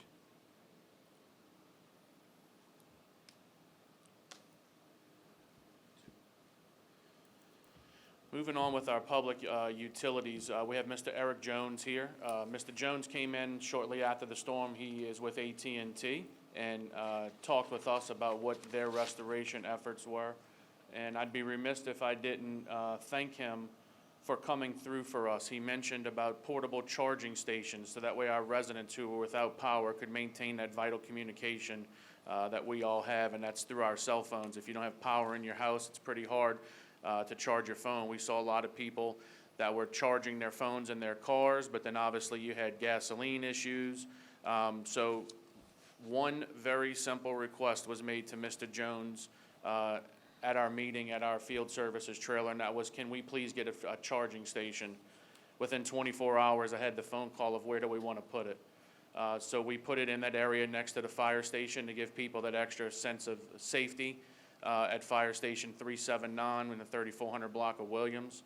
And I know in that neighborhood, because we saw a lot of people walking, riding bicycles, driving their cars, utilizing that station that was hooked up to one of our generators there to maintain that vital communication for a lot of people that were still here. So I'm going to call up Mr. Eric Jones. He can give us an update on AT&T, but I also want to thank him for coming through for the citizens of Kenner with that much-needed charging station as well.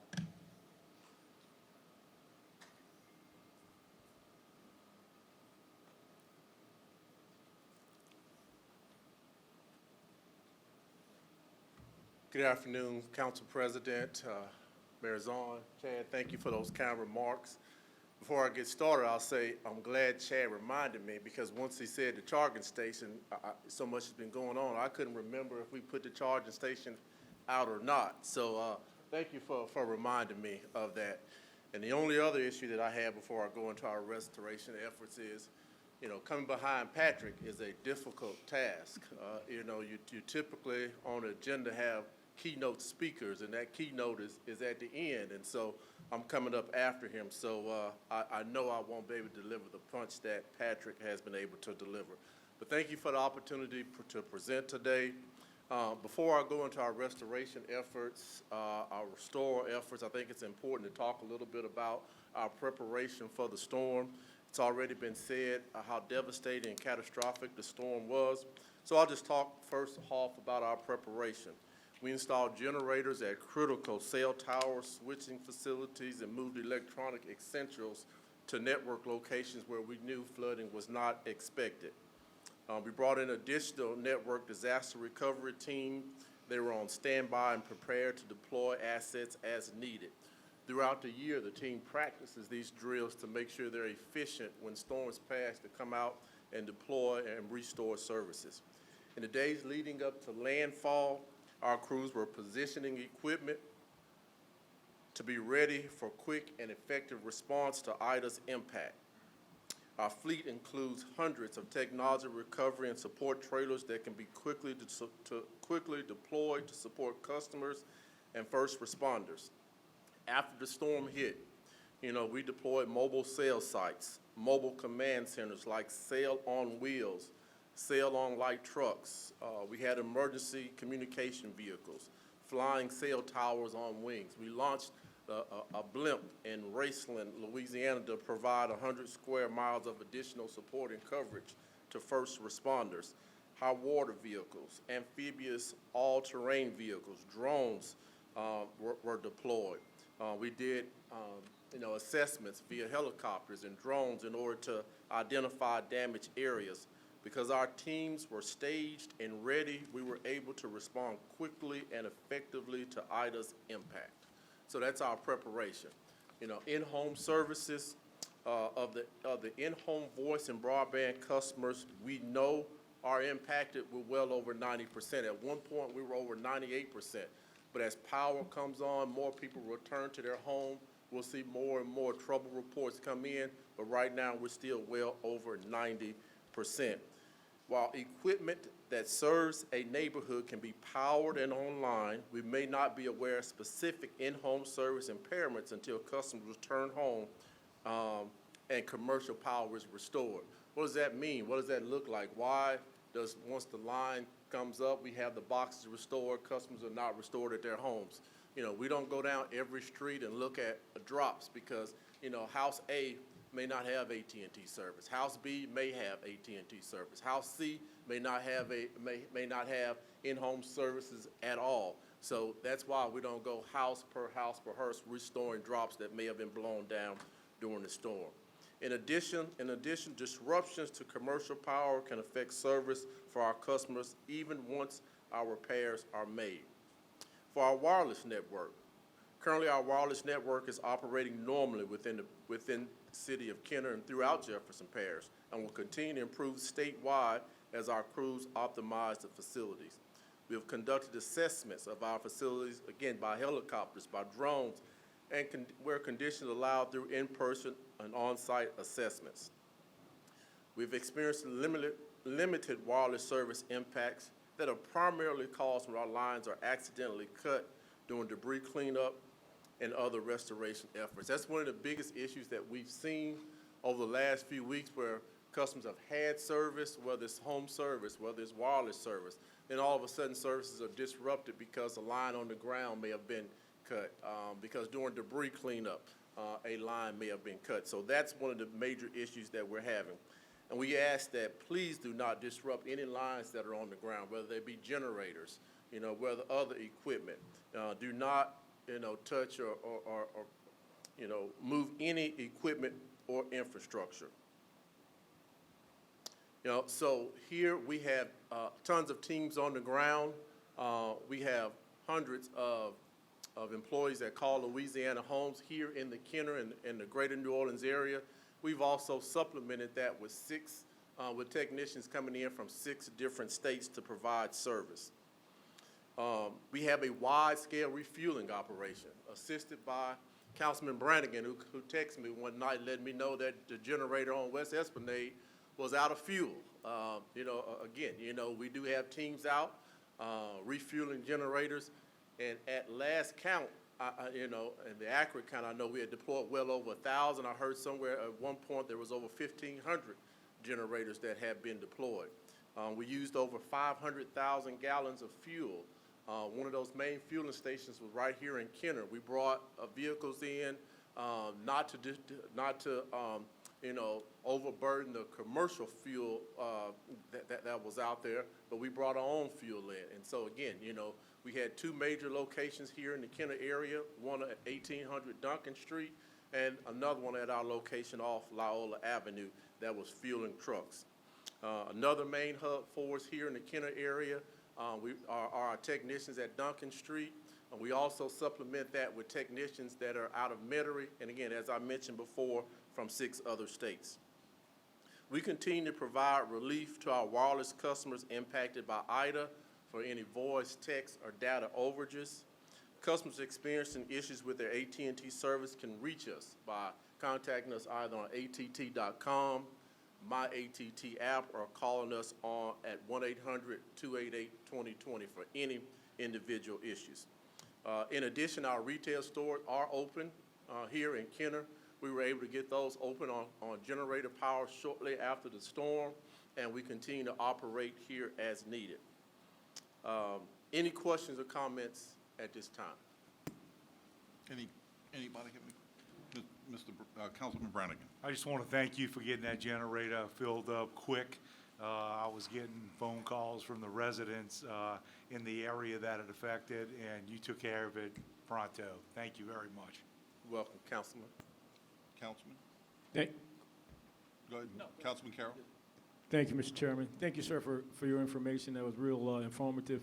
I want to ask if residents are dealing with AT&T specific issues with wiring, is there a specific number that they have to call besides your guys and ladies going around assessing the situation? And if there is a number, if you could repeat it so I can write it down and get it.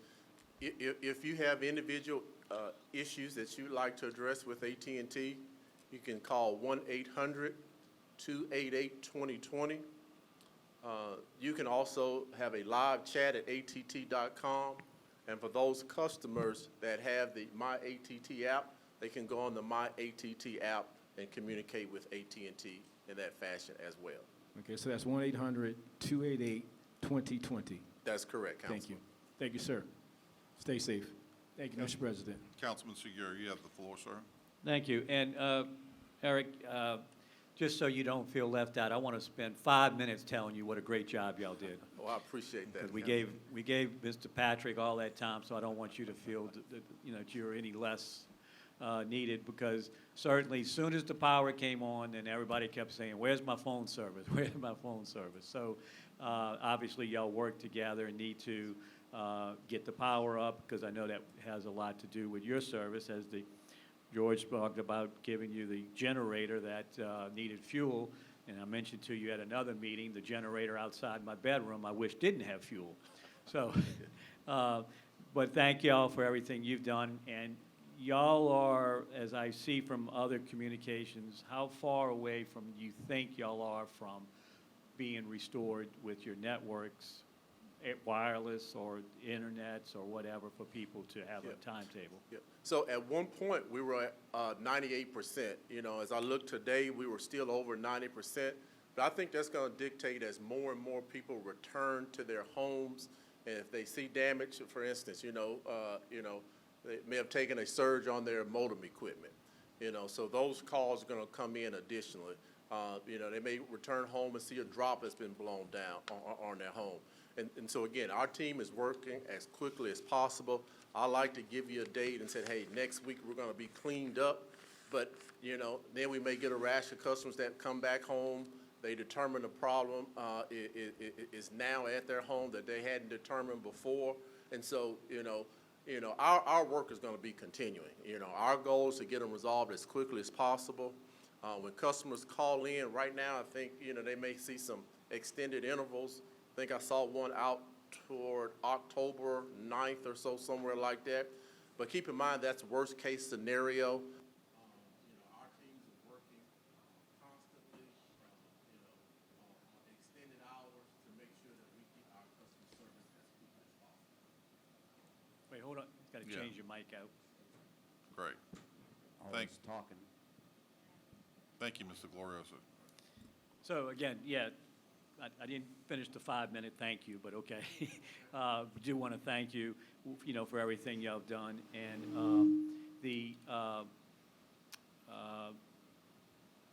I didn't expect a timetable per se, but just to know that we can put this number out, so when they do come back in town, they can call y'all, and I know y'all get right on it. I had the opportunity the other day to meet one of y'all's techs from West Monroe, who was down here, and got to help him out with a personal thing he needed so he could get back to work. So we thank y'all for bringing your crews in and helping get it back. So we'll keep up the good work also. Thank you, and thank you for your continued partnership, Councilman Segura. I know we talk regularly, and I appreciate all that you do as well. Councilwoman McKinney, you have the floor. Yes, thank you, Council President. I just want to say that I really think it makes a difference, last year in the previous storms, having a contact for this AT&T and of course the Cox services. It's really important, and as with Entergy, having that relationship, having that communication channel built in, I think it made a huge difference this storm. It makes us feel like we're your priority. We understand that our customers in the city of Kenner and, all over Jefferson Parish are a priority. And I think it's even more important in this day and age that a lot of people are working from home. Having that internet connectivity and having that wireless service is so important in order to get back to normal. So thank you for being here. Thank you for providing that service and being accessible as well. Thank you. I appreciate that. And we value the city of Kenner, its residents, and all that you do. You have a tough job, and I know customers are coming to you, your constituents are coming to you for answers, and I think it's important for us to provide that and keep you guys updated as much as possible. Thank you, Mr. Jones, and thank AT&T. Thank you. Thank you. All right.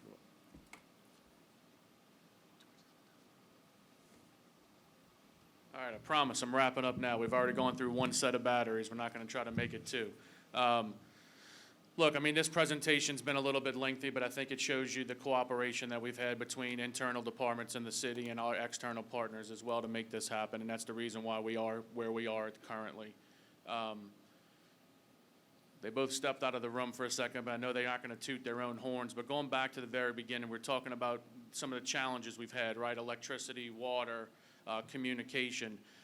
Once we start coming back from that, the city takes a cyber attack. Mr. Campo and Mr. Claus and his team, I will tell you from commanding the digital forensics unit for the Jefferson Parish Sheriff's Office prior to me coming here, those two gentlemen worked miracles to make it happen where we are currently, where we were able to get communication back this quick. The local and state partners as well, here's Mr. Claus coming back in. The local and state partners that were assessing them and the federal partners as well, commended them for the recovery time that they were able to get this back up and running. So it pays, tribute to them for their hard work throughout the year to take any little punch that we get that we're going to brush it off and we're going to keep going. So kudos to them for that cyber attack and getting us back where we are right now. And then the last thing I just want to say real quick is, look, I get to come up here and talk about the great stuff that we did, but all that stuff is planning. I'm the one that gets to kind of implement it and do the operation side, but Mr. Dote and his team year-round, look, we get those emails from them, we get those forms that we need to fill out and those classes that we need to take. It's doing all of that stuff that gets us to where we are now. I'm fortunate that this is a very easy operation to run because of that pre-planning that we do. We don't wait till the storms get ready to hit us before we start doing all this. As you heard from the debris contractors, we have those contracts in place. So a lot of stuff is pre-done throughout the year to plan for this, and so kudos to them as well. Lastly, I told you how proud I am of our MERT team. Those guys are on day 21 of 14-hour shifts, and they're looking to go forward continually until we get the city restored. But Mr. Kenny Melvin oversaw the City Hall project. Many of y'all have been up there to get your stuff out of your offices. I want to thank Kenny for taking that on as well. And then, look, I'll save the best for last. We're in this building right now. Mr. Mark Glorioso and his team worked nothing less than a miracle to make this happen. They did this in about a week. Those guys, along with everything else we were doing in the field, made sure to get this set up. Everything from getting the generator run that hasn't been run here in 6 years, to getting these walls up, to getting air conditioning in,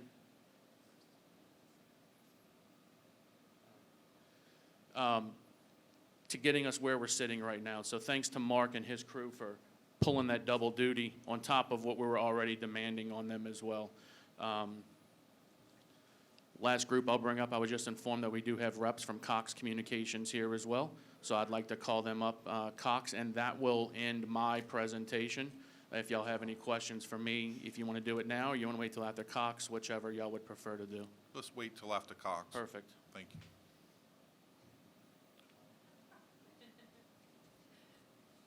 Good afternoon, everyone, Mayor, Council members. My name is Erin Monroe Wesley, and I serve as the Vice President of Government and Public Affairs for Cox Communications. I'm grateful for the opportunity to be here today to share with you our restoration efforts. Let me first start by thanking the men and women who continue to work tirelessly to restore services to our customers. We knew that this recovery process would be extensive, given the significant impact of the storm, and our teams remain dedicated and committed to connecting our customers to their services as quickly as possible. Within 24 hours of the storm's impact, Cox crews began assessing damage to our network. We have identified over 135 miles of damage across our metro New Orleans area. At the peak of the storm, more than 98% of Cox customers in Kenner were offline. By day 7 of the storm's impact, our crews were successful in bringing 13% of Cox customers in Kenner back online. By day 14, our crews were able to restore 68% of Cox customers in Kenner back online. Today, we are more than 83% of Cox customers being back online in Kenner. Now, we expect to complete most major repairs in Kenner by the end of day this Sunday. I want to talk a little bit about our infrastructure within the city of Kenner. So we have about 60 nodes servicing Kenner community, and that includes all the neighborhoods within Kenner. We have one of those nodes that's in an outage. We have 29 nodes that are in partial outage, and we've restored 30 of those nodes. So it kind of gives you a sense of our infrastructure and what we've been doing to repair and ensure that services come back online as soon as possible. We've also had a total of about 336 individual locations in Kenner with damage to our network. We've completed 194 location repairs and are in the process of completing 142 additional repairs. We currently have 50 locations on hold in Kenner, and that's because we're waiting on power to be restored to those locations. And so our crews are checking these locations day by day. Once power is restored, we're able to go into that location and restore services to those communities impacted. Now, once we complete our major repairs, again, we're projecting to complete major repairs by this Sunday, we'll then get into customer homes. And so we'll reconnect lines to customer homes, address any damaged equipment in homes, but at that point, we begin to go into those customer homes. So please know that we are working very aggressively to ensure that remaining 20% that's offline gets those services restored as soon as possible. We certainly want to thank our customers for their patience. We know how frustrating it is to be without internet connectivity, particularly as we have students learning from home and, families working from home as well. And so we know the storm restoration process, again, is frustrating at times, but our team of over 500 personnel, and that includes contractors as well, they've been on the ground from day one. They're still on the ground today, but again, they're working as hard as possible to restore services to our communities. And so again, thank you for the opportunity to provide a brief update. I'm happy to answer any questions you may have. Any questions?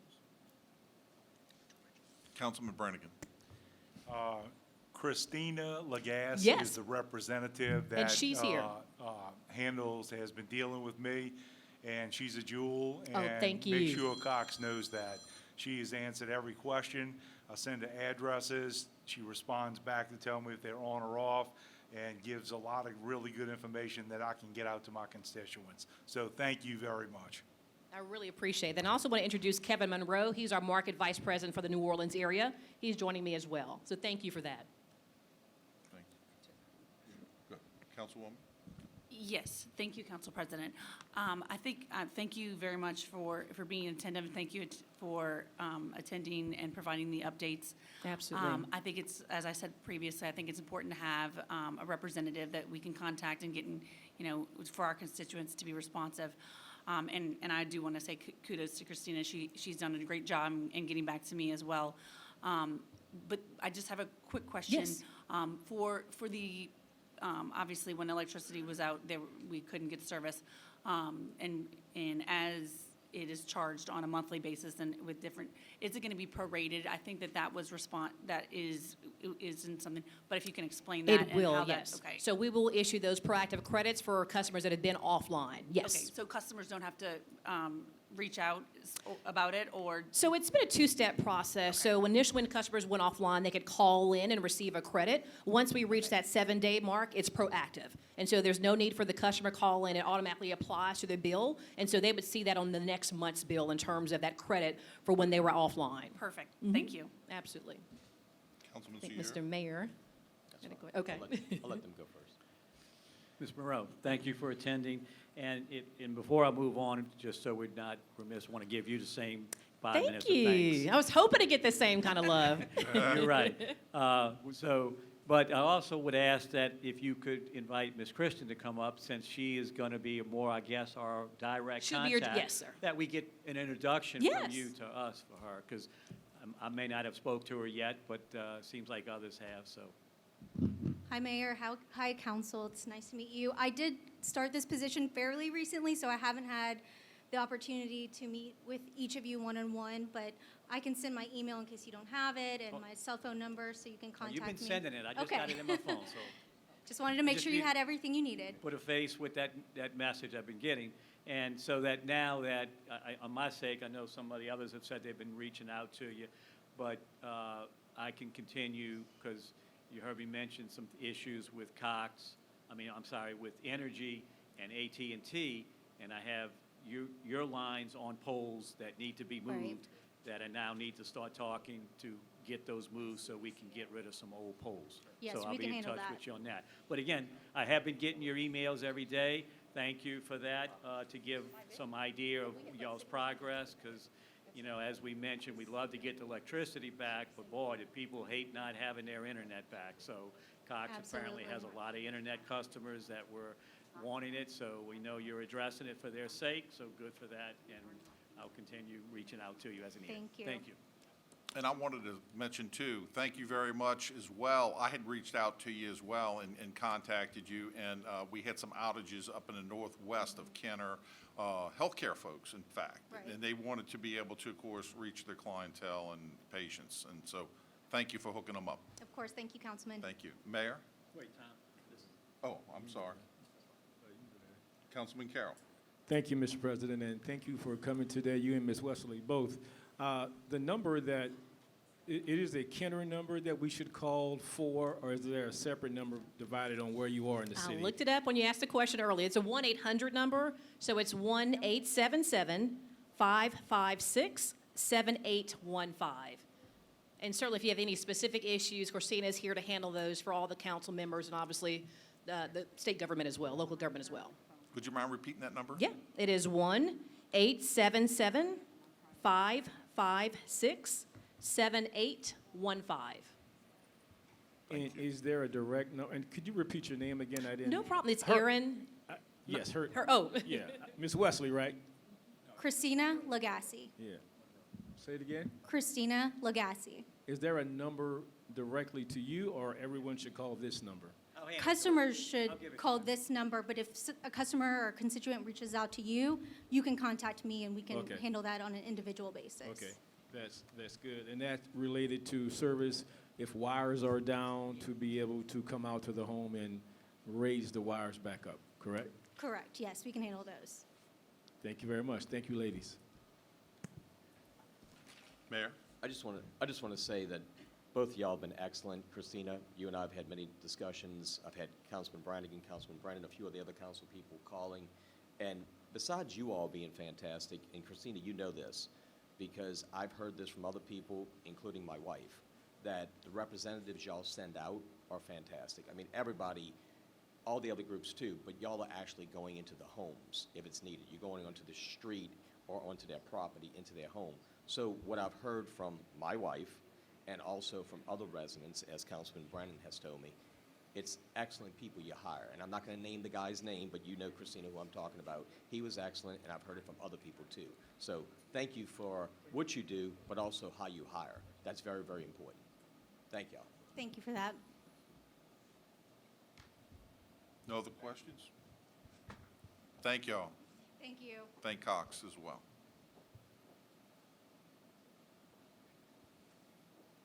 So that wraps up everything on the operations side. If y'all have any general questions that y'all need from me, obviously I know we still have some more to go from the administration. Councilman Brannigan? I just want to thank you, Mark Glorioso and Kenny Melvin, for leading your team and getting us where we are today. Appreciate that. Councilman Carroll? Thank you, Mr. President. Mr. Pittsfield, I would like to also thank the guys, and the most important thing is the safety. We have identified that no one has gotten hurt. I just hopefully that maintains, because sometimes people get tired, they want to do stuff fast, they do things that sometimes they wouldn't ordinarily do, and hearing people talk, so to be able to maintain that safety record is fantastic for everyone to do that. As it relates to the debris pickup and the garbage, thanking the IV for doing what they're doing. The categories fall into three different categories, in my opinion. Some people left and came back, and some people are still away. So they're getting the information as they come in. Even the information about separating the white goods and all of that, if you stayed, then you probably got it right off the top. If you came back later, you may have it, and if you're still away, maybe you won't have it. So to continue to put that information out is fantastic, and we all of us have to continue to do that. And for me personally, and for all of us, I like to get a report on Monday after the week, pretty much like Entergy does, with a map to show what areas of the debris pickup has been picked up. I would like for your office to forward to me the Monday after the week that information throughout the cleanup period. So we have a lot to catch up. We still don't have computers yet, but the information is out there. So as soon as we can get the network and the infrastructure back up for the computers, I see no issue getting that as well at all. So to be able to ask for how much has been cleaned up now, all of that is just on the computer. It's not identified in another way. Yeah, well, the debris monitors were here. I think we're over 50,000 cubic yards. They're keeping track of it, and they keep it in their system. And I have no computer other than my cell phone and an iPad to try to access anything right now. Okay, So once we get that network back up and running and we have a more stable technology environment, we'll be able to absolutely get you that. Okay, that is imperative for me to be able to show people where the cleanup is, and how it's moving. So as soon as You'll be very impressed, I assure you. I would definitely like to get that information And like I said, to continue to get it the Monday after each week, to get that information and a map, not streets, because the map will show people more, and they'll be able to identify, including myself. You'll as see we dots. progress. It won't show individual addresses. You'll see dots, and those are categorized. We can sit down and go through all that. Okay, so that's what I will be asking again for that information. Not a problem. As we get it from a technical standpoint, information, whatever, that is the information I'd like to get. Thank you. Thank you, Mr. President. Thank you. Mayor Zahn would like to speak. Mayor Zahn? Councilman Carroll, that's fine, we'll do that. But just so you know, we are, I think, every other day, maybe, updating on social media just for general of how much has been collected, just so you know that. Is it in a map format? No, that's what I said. That's fine with your request, and we'll do that for you. But for you all, we'll do that. But also, we are keeping the public up with what we're collecting. Every other day status. Is it in quantity or is it in?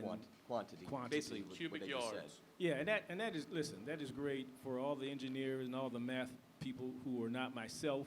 That is great, but to get to visually to see something and to see, that is what Right. I think most people want to be able Right, to get. and that's why I started off. Absolutely, we'll get Yeah. that to you. But Gotcha. it is also effective. Instead of having 1,000 cubic yards, we have 50,000 cubic yards. So Oh, for sure. It's kind of I think the average resident, all residents, can grasp that pretty well. I But believe. we'll get the. I believe they can, We'll but. get your request to you. Yeah, thank you, Mayor. Councilwoman McKinney? Yes, thank you, Council President. I just want to say that thank you for all of your hard work, for the work of your team, Mark and Kenny. They've been great working with them.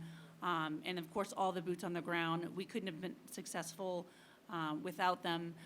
We wouldn't be able to have driven to this meeting or had this room without them.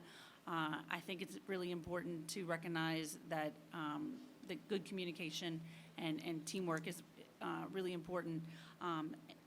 And hopefully we'll never have to work this hard again. I guess I know I didn't ask this before, but I know you said the streetlights are 80% back up. You're working on street stop signs and street.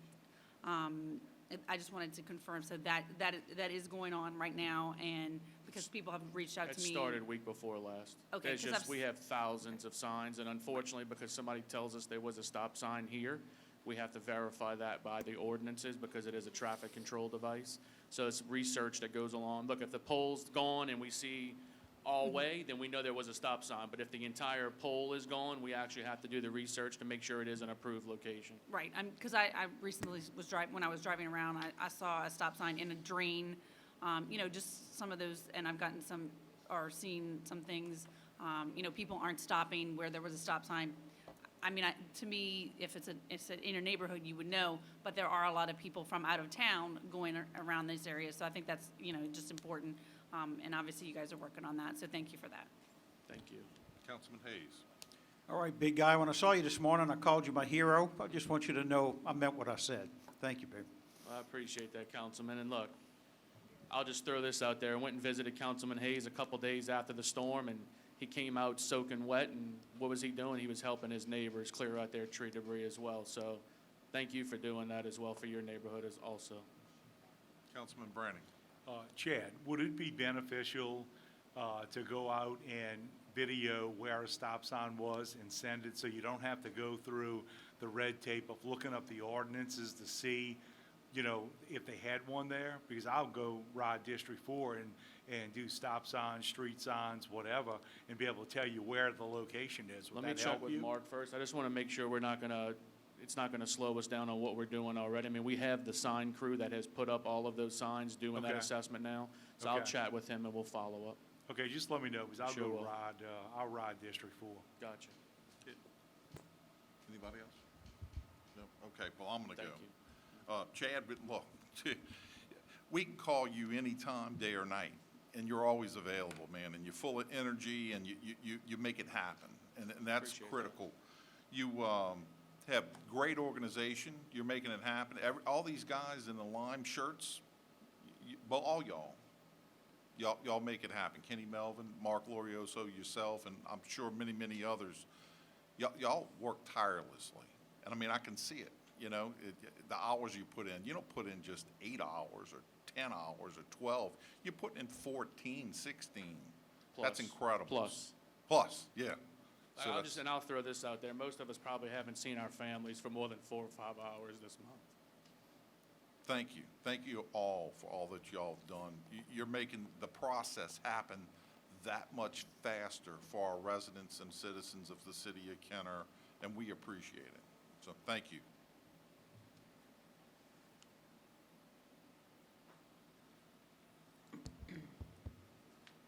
All right, just a little cleanup before we move on to the next topic, just a couple of things. First, I wanted to talk about, during the storm, some things happen, some things last for a week, some things last for multiple weeks, some things you forget about because it happened in the past. But I don't want to forget about that first week when some people had phones, some people had iPads, some people could communicate with some other people. The only person who I could get through to consistently who would then relay my messages was Councilwoman McKinney.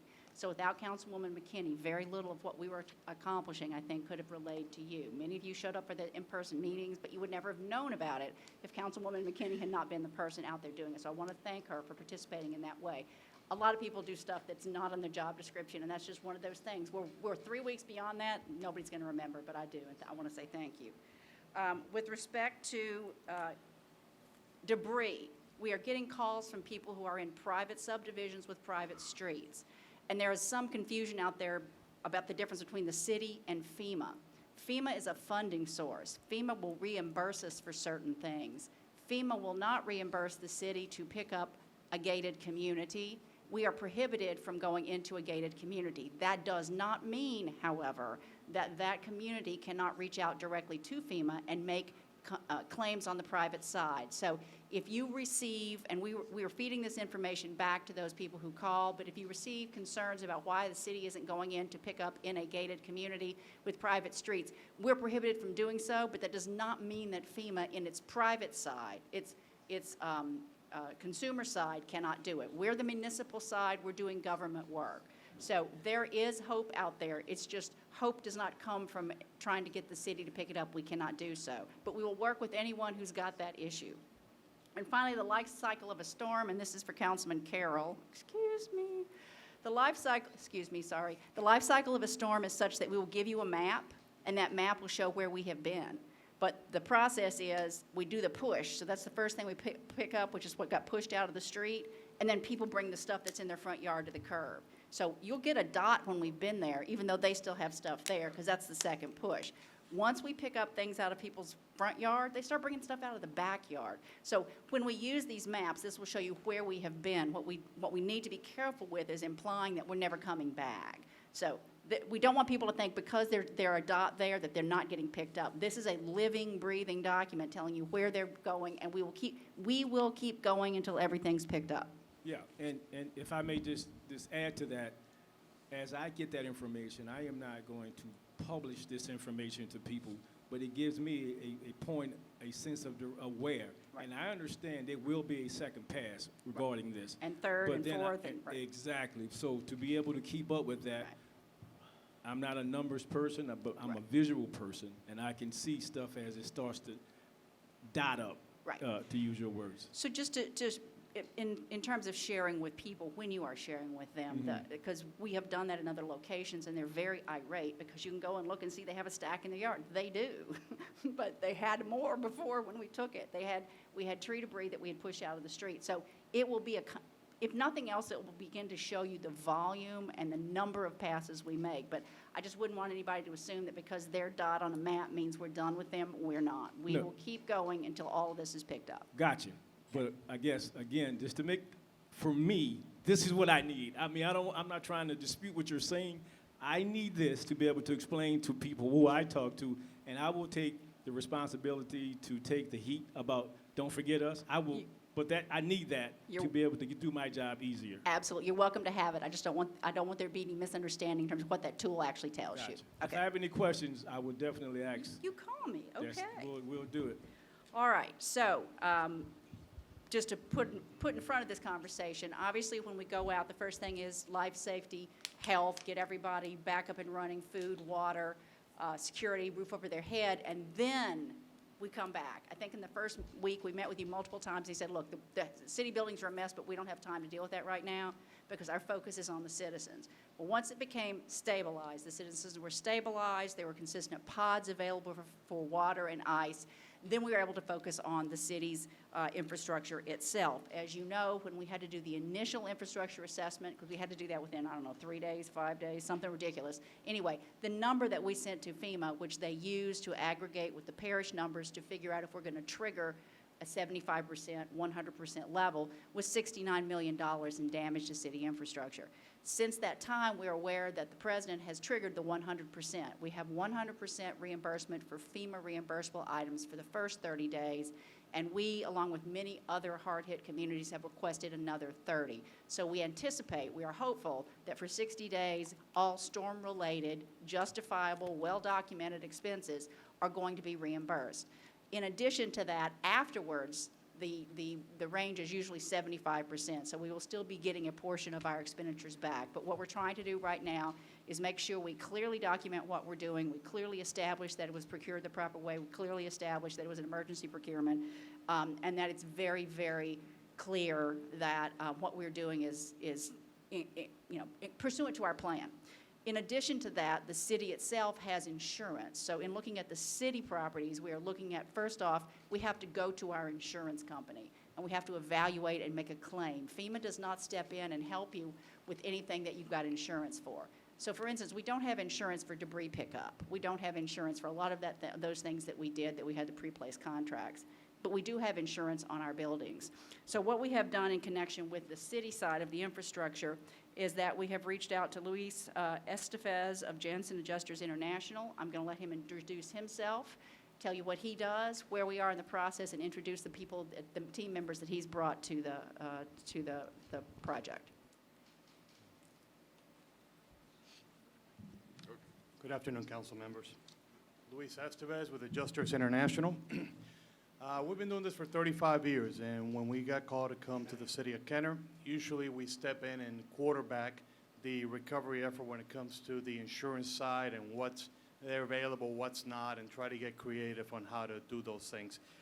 It was our pleasant surprise when we came in and met with Deborah and Chad and the mayor and everybody there that you already had a team on the field. So we've been relegated to being the backup quarterback holding the clipboard, which is kind of nice. But we were engaged the first week of September, immediately placed a PM here that had both the FEMA knowledge, Javier Ortiz, and the insurance knowledge, because there was not a FEMA consultant in place yet. He did show up a little later, and I think he might be here later as well. So we visited within the first week all 59 locations, put a preliminary assessment of those damages. We also put out there what's called the ROM, the rough order of magnitude. And we do this to help the insurance company set a reserve that's adequate to the damages. It's a lot easier to get paid if you're leading the charge and you're telling the insurance company what your damages are rather than the other way around. In the second week, we concentrated on visiting with some of the team members that were already in place and some that were hired afterwards. Mr. Justin Gibson with CRC, who's present, Mr. Bart Dawson with Southern Cat.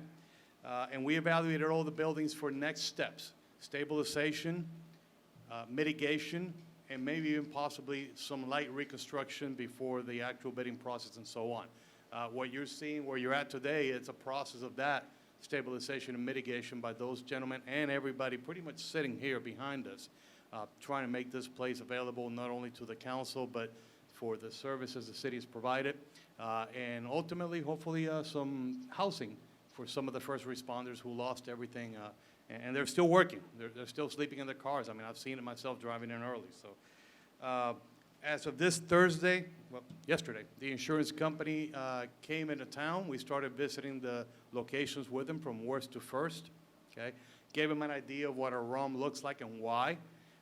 And the goal with that, I probably had 10 conversations with the lead adjuster in 5 days, is to not only come to agreements on next steps. It's a lot easier when you're getting the buy-in, but also get them to submit for a substantial advance on behalf of the city, okay, against the insurance policy. So we'll have that out by this weekend, and we'll hopefully start seeing some of that funding coming in.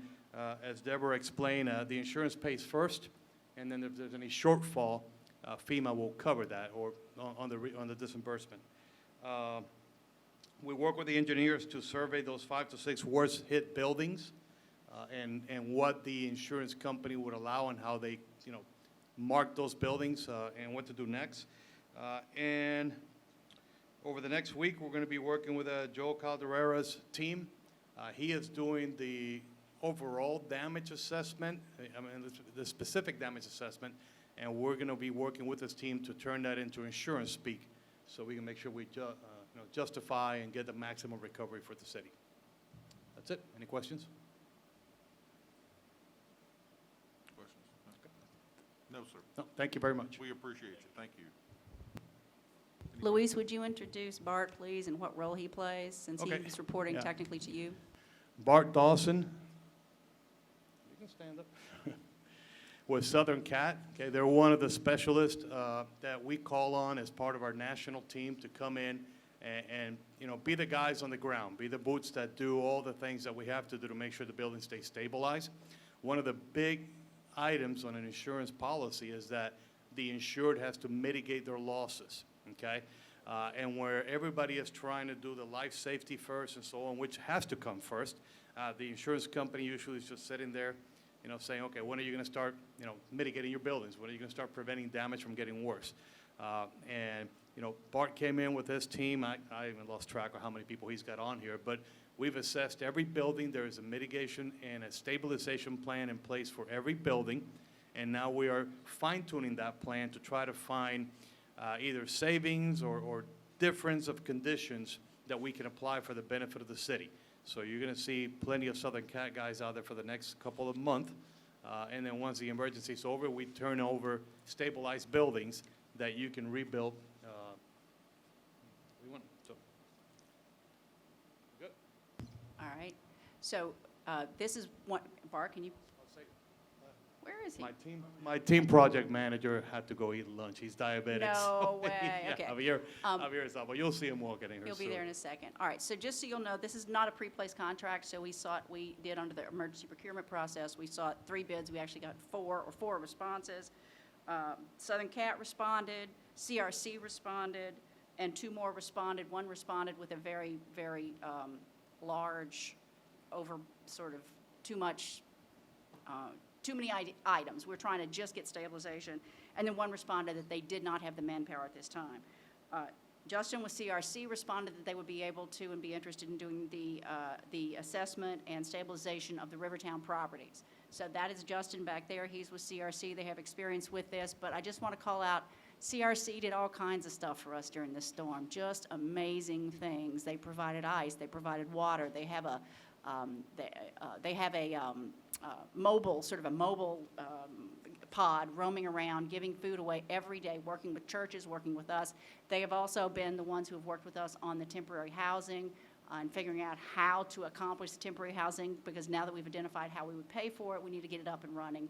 And they do that sort of mobilization all over the world. So CRC is doing a lot. This is one element of it we're talking about now, but there have been so many things he's done. Ronnie and Jenny Maines, those all you guys are just class acts, and we just couldn't do this stuff without you. So, with that, if I could just call up Bart first, and Bart, just explain. The document you have is your document. I did not prepare this document, and we're looking at criticals based on us telling you this needs to get taken care of quickly. And then you've looked at it and identified which ones need help, which ones can wait, which ones are okay. Yeah, can you hear me? I'm Bart Dawson with Southern Cat. When we go into a situation like we're in right now, we have to go in and do some triage, and that's basically trying to find out what's bad, what's good, what can wait. In our assessment, we've been to every single building that's here, and in our assessment, we've been to every building that's here. We've got 31 that's critical, and when they're critical, that's not as so much as how much damage is done to it, but it's also critical to the city's workings, moving forward. We've got 21 that are priority. That means that there is damage to the building, but it's not so bad that it's got to be in the front of the line. And then we've got 11 that have minor work that needs to be done, and there may be a spot on the ceiling tile or something like that. So it doesn't take long to fix it. Usually we can get those up pretty quick. And then we've got a couple that says to be determined, and there's some other issues with that Deborah will figure out for our future with that. We're also here, I want to thank Clean Pro. They're one of the companies that are here in Kenner, and they're on Albany Street, and they're hosting us. Our command center is over there right by the airport, so we've got, I think we put out nearly 200 meals today for our workers that are here, and we're slowly starting to bring more in as the jobs start to grow. We'll also be providing things like schedules of when we think properties are going to start being ready to hand over for construction. I was looking at some of the preliminary stuff right now, and everything I tell you right now will change by the time I get back to my shop. Right now, they're looking about 45 days out. This is going to grow as we find, but you're going to see properties, some are going to be handed over quicker than others. So I would just want them to be prepared when we start handing these schedules over, that they're prepared to start taking them and doing something with them. So, any other questions you have? By the way, I have commending y'all on your leadership here. I mean, we work all over the country, and we work with different organizations, and y'all's leadership has just been outstanding. Just the teamwork and their communication has made our job a lot easier because we have to be in so many spots at one time. So, thank y'all. So.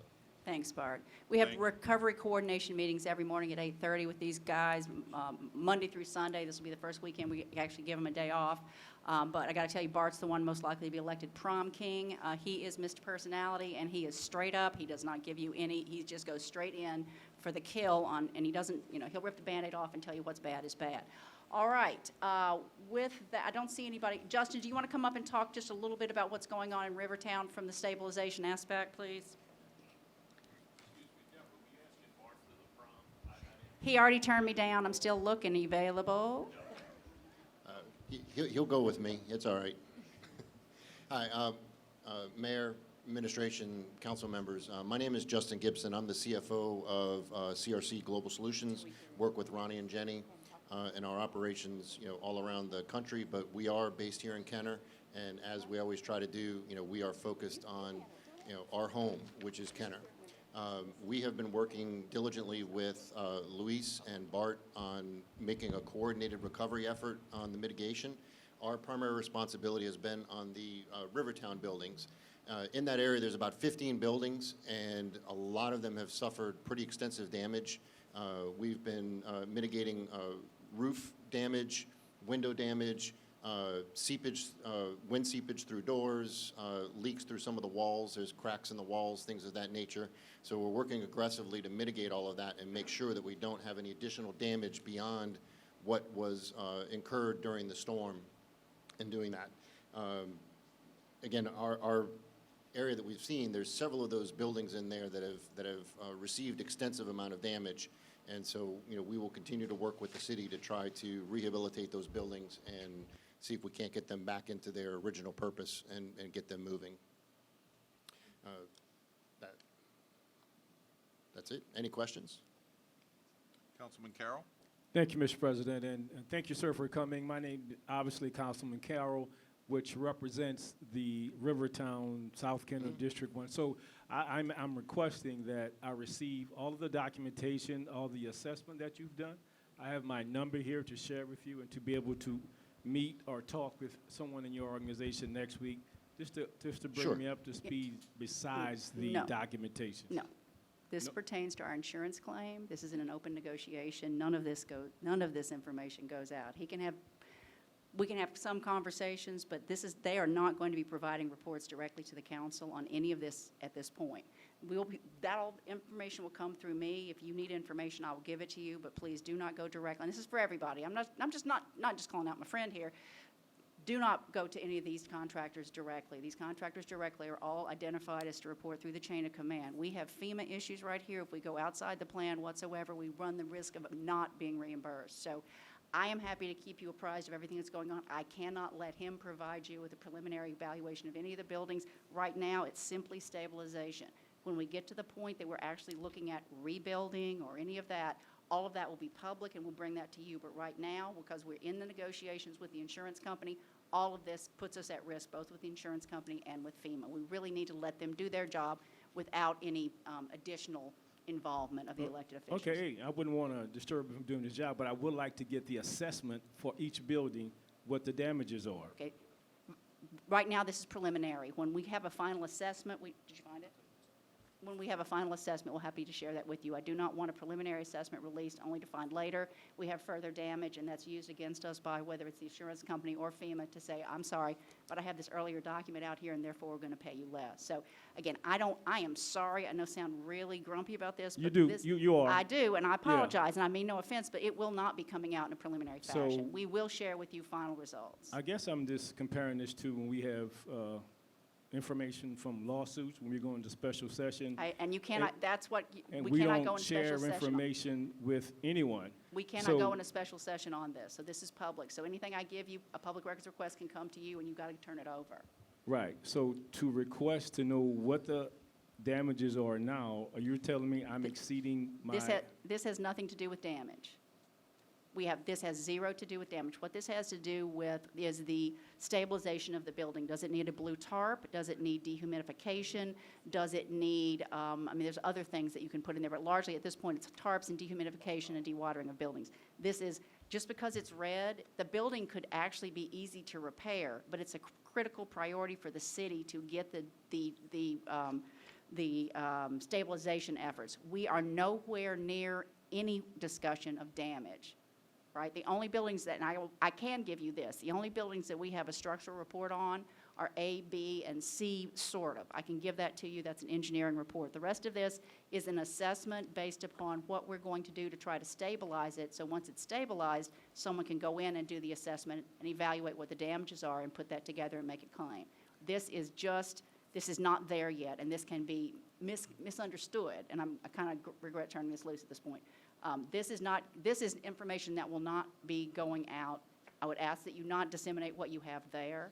I'll be happy to talk to you personally about any building in your district, and I'll be happy to talk to you personally about what the plan is. But there are no documents coming out while we are in a FEMA and insurance claims position that are going to discuss any of this.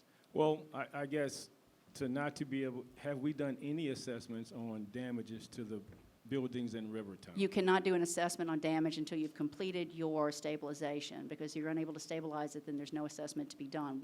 We have, and you can look at the report, you can see some of them are red, some are yellow, some are green. We have not done a construction evaluation on any of those buildings. Right now, what you have in front of you is which ones need stabilization for the purpose of weatherproofing. This is what we have to do so we can show the insurance company we're in good faith. This is the government version of putting a blue tarp up, okay? This is our blue tarp report. We have to put it up and then wait for the insurance company to show up and wait for FEMA to show up. And then they'll say yes, no, and then we start. I think what you're looking for, you're not really looking for this other than you just want it because it's available. But what you're looking for is damage to buildings in Rivertown, what it's going to cost to fix them, what is the city's plan in terms of repair, what's the use going to be, how long are they going to be out of use, what are we doing alternatively with the functions and services going on in those locations.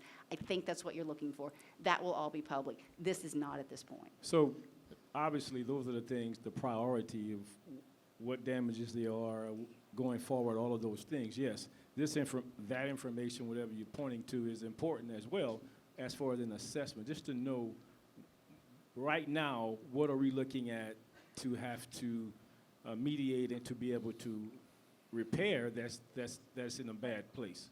So yes, obviously, we're going to have a conversation Yes, about we that, are. about getting information. Yes, we are. About that, and Yes. that's all I'm asking. Yep. To get that information. You and I can talk, but this gentleman will not be providing information to you directly. Any information to any of the council members from this group will come through our office, come through the mayor, me, or Chad. Nothing directly can come from and they've already been advised that, so they won't be rude if you call them. They'll be very polite about it. But no information from these people while we're in an insurance claim, FEMA claim process is going to come from anywhere outside of the administration's office. Yes, so obviously I would never want to interrupt the ability of the city of Kenner to be paid or anything that would avoid us from putting us in a compromising position. But I will ask for information directly from you, That we ask can do. questions about it, and we can do That that. we can do. That's, We can arm wrestle over which document you get, but in the meantime, I will report to you. Please don't go to these guys. I will do that, and we will talk. Yes, sir. Well, thank Yes, you. sir. Thank you, sir. All right, thank you all. One second. Oh, Councilman yes. Brennan? Thank you. So just to reiterate what Luis said, Councilman Carroll, and you're talking about the blue tarp. Part of an insurance policy is the responsibility of the owner of the property to mitigate further damage. You have to cover the roof, you have to board up windows. So that's what this is, to Right. see what the first step is Yes, before sir. we go to the second part. That's correct. Yes, sir. Yeah, we're just securing the envelope of the building to make sure there's no additional damage that occurs. Right, okay, thank you. Gotcha. And obviously, yourself and Councilman Brannigan, who have extensive information, you're a professional, that's what you deal with. I get that, and maybe also having conversation with you guys to enlighten me more. I will do that from our position on the council, and still, phase over to find additional information. And I think that's a good team. Thank you, sir. Thank you, Mr. President. Thank you, Councilman. All right. Next? Any other questions on stabilization efforts? I think- Nope, okay. Nope. Thank you, Justin. All right, so when we talk about, our role with FEMA, we provide information to FEMA. We provide information to FEMA so that we can make a claim, but we also provide information to FEMA so that they will know what damages are done to the public. Part of our emergency plan and our obligation as a city is to send out assessments as best we can. We usually do it through code of private damage. So just to let you know that as of this moment, there are 24,000 residential structures in the city of Kenner. Approximately 2,435 assessments have been conducted, about 10%. Below are the numbers and percentages for each category. Now, when I identify a category like 25%, that's 25% of the 10% that we've looked at. So there is no guarantee that this is an actual projection, that it can be projected over all of them. As our inspection percentage increases, they will be more predictable. But at this point, there are 627 houses which are in the green category, which is minor damage. There are 1,697 homes that are in the moderate damage category. Okay, that's 69% of those assessed. Major damage, which is the red category, 100 houses, major damage, 4.17, and then black, completely destroyed, unable to assess, that's 11. So this is just a private assessment of a substantial storm. I mean, this reminds us that while we have recovered fairly quickly and we look pretty good in the major thoroughfares, that the private damage on this is extreme. So we will work with FEMA. EOC office will continue to work with FEMA to facilitate private claims. Again, if any private citizen or a citizen living on a private street wants our help, we can help put them in touch with FEMA, but we as the government cannot go out and pick up their street. So ongoing operations. Welcome to City Hall. This is what we can do under the circumstances. Kudos to Mark and his people who have created a veritable Potemkin village of a council chamber, because that is actually foam board. So in case of emergency, run through your nearest wall. It is fabulous the way it came together. Bart was responsible for sourcing our air. I think Bart's going to move it a little closer so we get a little more air. And the operations ongoing here. The first pod open was the code pod that was open a week ago. We have drive-through.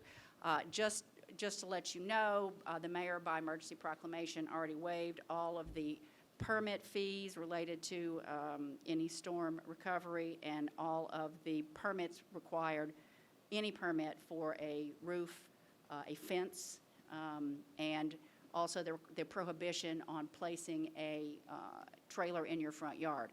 To have a trailer placed in your front yard while you are doing your renovation, or remediation, you're still going to need a permit from us, largely because we want to make sure they're properly secured to the sewer system, the electrical system. We want to make sure you're safe. But those are the preliminary things that have already been waived. There are no fees for any construction repair related to hurricane damage. Fences, and this is a good conversation to bring up now because Councilwoman McKinney and I had it coming in. Historically, there was no permit required to just put the boards back, but we would charge you a permit fee if you moved the poles because we'd have to go out and survey. In an emergency, we're not doing that.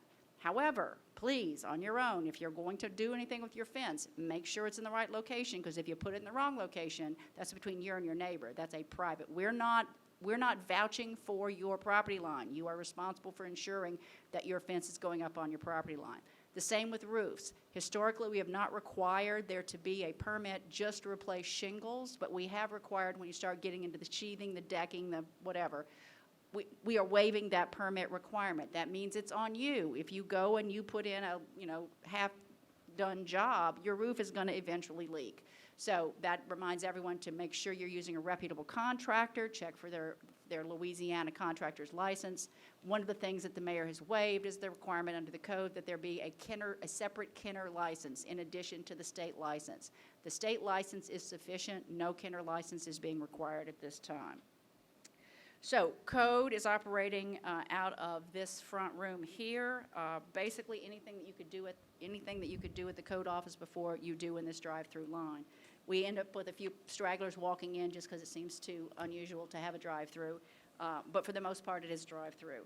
The EOC is where the city phones bank operation is still underway. That phone number is 303-5460. If you wish to reach any department in the city, please reach out there. Tamethia may have some comments about temporary housing, but we are down to less than 50 employees who require housing to be able to return to work. We have worked with CRC. We've worked with an architecture group. We have identified a methodology by which we can provide space in the Macy's with adequate air conditioning, security, laundry facility, bathroom, shower, all of that for those families. When we say less than 50, it's like 47. I don't. Yes, ma'am. Timothy, you want to come up? Or you can shout from back there, and I will.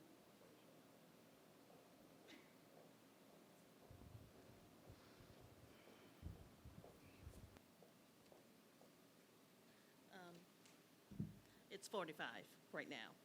45, we're down to 45. And that's 45 families, right? That's So it's not 45 people, but 45 families. 45 households, yes. So it includes more people than the 45, but 45 households we're down to. So we'll call you back up in just a second. All right, so with the 45 households, we have the capacity, and what we will do is first off, your requirement is you have to apply for the FEMA voucher. We cannot provide that if you've not applied for the FEMA voucher. While you're waiting for the FEMA voucher, or if you're declined for the FEMA voucher, then if this is what's keeping you from coming back to work, we will provide that to you. We will provide it here.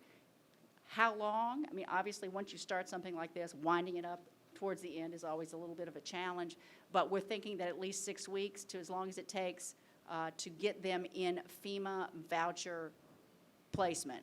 As the people who are in FEMA voucher placements now roll off because they get their power back or they get their houses repaired, there will become more room for our folks. So we do not anticipate this is going to be more than a 2-month operation, but we want to make sure we've offered it. The challenge being if somebody can't come back to work because they don't have any place to live, and we're going to say, well, sorry, we're going to stop paying you. Now, if we offer you a place to live and you still don't come back, then as far as that means you've quit, right? So we want to reach out and offer everybody the opportunity to have safe and secure housing. Finances, how are we paying for all this stuff, right? Because that's why y'all keep going around, not y'all, why some of you keep going around counting trucks, George Brannigan. All right, how do we pay for these things? Oh, yeah, you got to do something, man. I'm impressed with you, okay? So this is the way these things that we get reimbursed. Force account is the method by which FEMA will reimburse for people and for equipment. So that whether that's a truck, it's a light standard, it's a piece of heavy equipment, it's a forklift, all of those have an hourly rate. Every vehicle is being turned in on, I wish I had that form with me. There's a form that goes in every day with every employee that has driven a truck, and it's how many hours. Miles matter in some way, but not for FEMA. FEMA cares how many hours you had those vehicles in use. When this storm rolled in on us this way, and we were already, y'all remember from the budget hearings, we were already crippled. The fleet was already crippled. We had people doubled up, and we were also platooning. So we had a truck that could serve one person in the morning and one in the afternoon. We literally went to Ronnie Lamarck and said, what do you have? We need whatever you have. Ronnie Lamarck sold us, but gave us the vehicle he was in, all right? He got out of his truck, picked up his stuff, and turned over the keys. Ronnie Lamarck provided space for the fire department without question, and every one of those vehicles. So as we use those vehicles, the hours are being tracked, they're being reimbursed. When the emergency is over, we will look and see how much of that vehicle has been paid off. If enough of the vehicle has not been paid off for us to fiscally, responsibly convert it to capital for our fleet, we will sell it. So at the end of the day, the city will be made whole, or based upon used car prices, maybe do better, but at no point are we acquiring a vehicle for which there is no use or for which there is no funding source.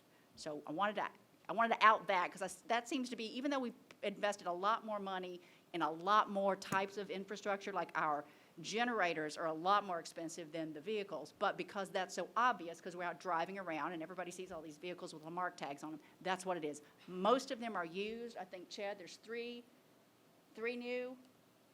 Okay, so there's 3 new, and the rest are used, and they will be literally sold back if we cannot financially support them based upon the hours they're being used under FEMA. Right now, every hour, all these guys with their 14-hour days, that's 14 hours of use of a vehicle at between $20 and $30-something an hour. So I think most of these are going to get paid off, but if they're not, it doesn't make sense to keep them, we sell them. Yes, sir.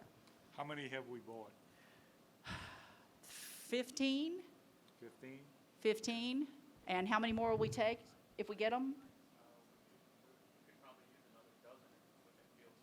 Okay, so we're still short, and we basically told Lamarck anything that gets traded in that's a truck that we can use, we want you to call us. And anything we can't afford, we won't keep it. But right now, they're paying for themselves. So, as is all the other equipment. I mean, there's hours based upon generator hours, and I can't even remember all the signboards, big giant one. Can you come talk about that for a second, since most of this is your department, and then we'll move on.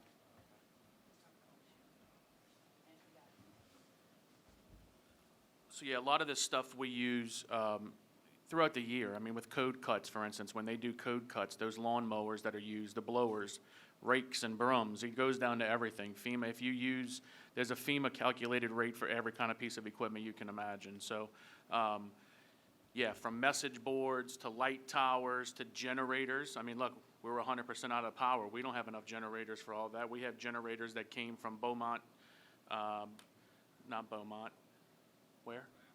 Alabama, yeah, Alabama.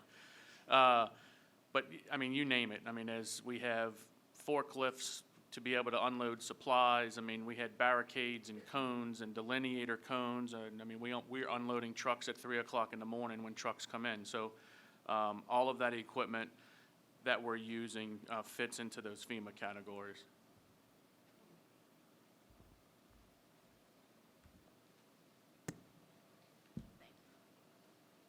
So the next, who's using my chair, dude? Deborah, can I ask you one more question? Pardon? Can I ask you one more question? Yes, sir. Okay, on the vehicles, we're getting how much an hour? It depends on the vehicle. There's a separate rate for every type of vehicle out there. So a Ford F-250 gets us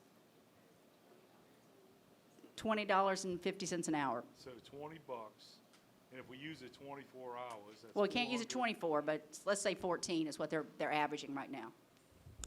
And depending upon how long this emergency stays, and depending upon how long we're continuing to using them for the emergency, because just because it's a declared emergency, if I'm not using it for some recovery function, then I'm not getting a FEMA reimbursement. So if we use that truck for 14 hours a day at $20 an hour, and we use it for 30 George, days, can you that's plug your mic to you, $8,400. please? It's going to be at least 60 days, but, I mean, Thank you. If we use it 14 hours a day at $20 a day for 30 straight days, it's $8,400. okay? And let's say selling you trucks really cheap, I don't know if you're gonna max out Well, that. if you think we're going to be done in 30 days, George, Okay. excuse me, sir, Councilman Brannigan, we're going to be 60 days on the 100% reimbursement. Okay. Katrina was still paying 75% through 2011? Okay, well, let's say 90 days. Let's say it's 90 days. No, So we're talking that's- years. That's $27,000. We're talking Oh, years. you were talking years? We're talking years. Okay. All right. But again, but the point I guess I want to make is it's only for emergency use. So if we get to the point, Councilman, where we've got it, but now the immediate emergency is passed, we don't have them all out with a generator in the Okay. back and a chain, and we say, okay, guess what? Now we don't need this many for the emergency, we only need this many. Okay, we have 3 more. Do we need to convert those to capital and make them part of, getting rid of the 20-year-old fleet, or do we sell them back? Right. But there's no asset's going to sit around and not be used and capitalized. Right now, the plan is recover as much as we use them. We're not going to have a truck that we don't use, because then we can't having a truck we can't use doesn't get us any money from FEMA, right? So Okay. I think the time to look at that probably is 90 days down the road, and then we'll say, okay, this many are still 100% FEMA, this many are 50%, this one we paid $14,000 for, we've recovered $12,000, it's worth us to put $2,000 in a capital and give it to fleet. This Right. one, we still owe, Ronnie's truck is very nice, right? That one, whatever we owe on it, we may sell that when we're done, but even when we sell it, we have had the value of the use during the time that we needed it. Okay, I would like a list of the trucks, how much we paid for each one of them, itemized. Uh-huh. And then The how FEMA much, rate? at the 90-day spot, we'll figure out where Okay, we are on it. absolutely. Do you want that on all equipment or just vehicles? What's that? Do you want that on all of the equipment or just vehicles? 'Cause- Just vehicles, because we needed the equipment. Well, we need all the equipment. There's a lot more expensive purchases than Well, I vehicles. tell you what, you can do all of it then. Yeah, you can. Yeah, we're gonna give you everything we needed. So that's gonna be everything, because you said we needed the equipment, we needed the vehicles also. Okay, So okay. We'll just I give you don't a- want, Yeah, I don't I'd like want the to see request to that. be for things we needed. Everything we're discussing, we needed. Okay. That'll work.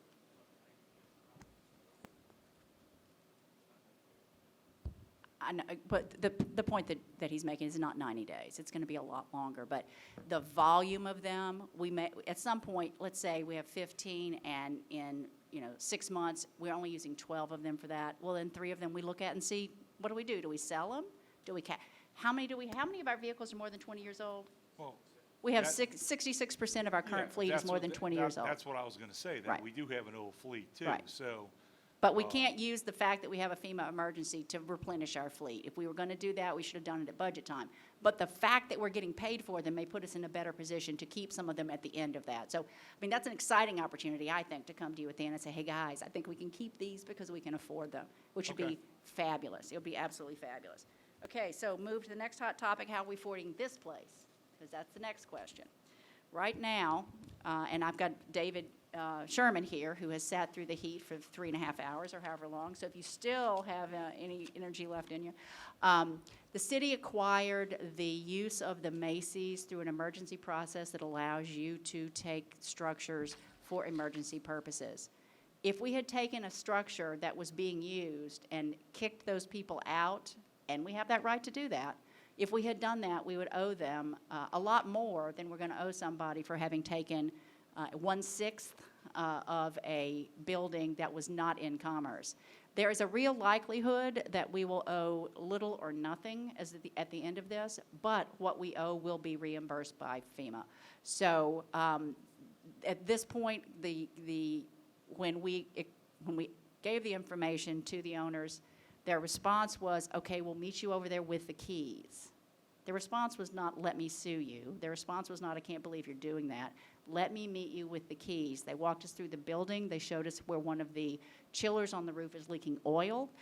It will not be possible for us to get that one up and running for a reasonable price anytime soon. But literally went through everything. They even have, what's the repair company? Who's anybody? Service Master is still doing some remediation for them on their ticket at one of the doors that we're accessing.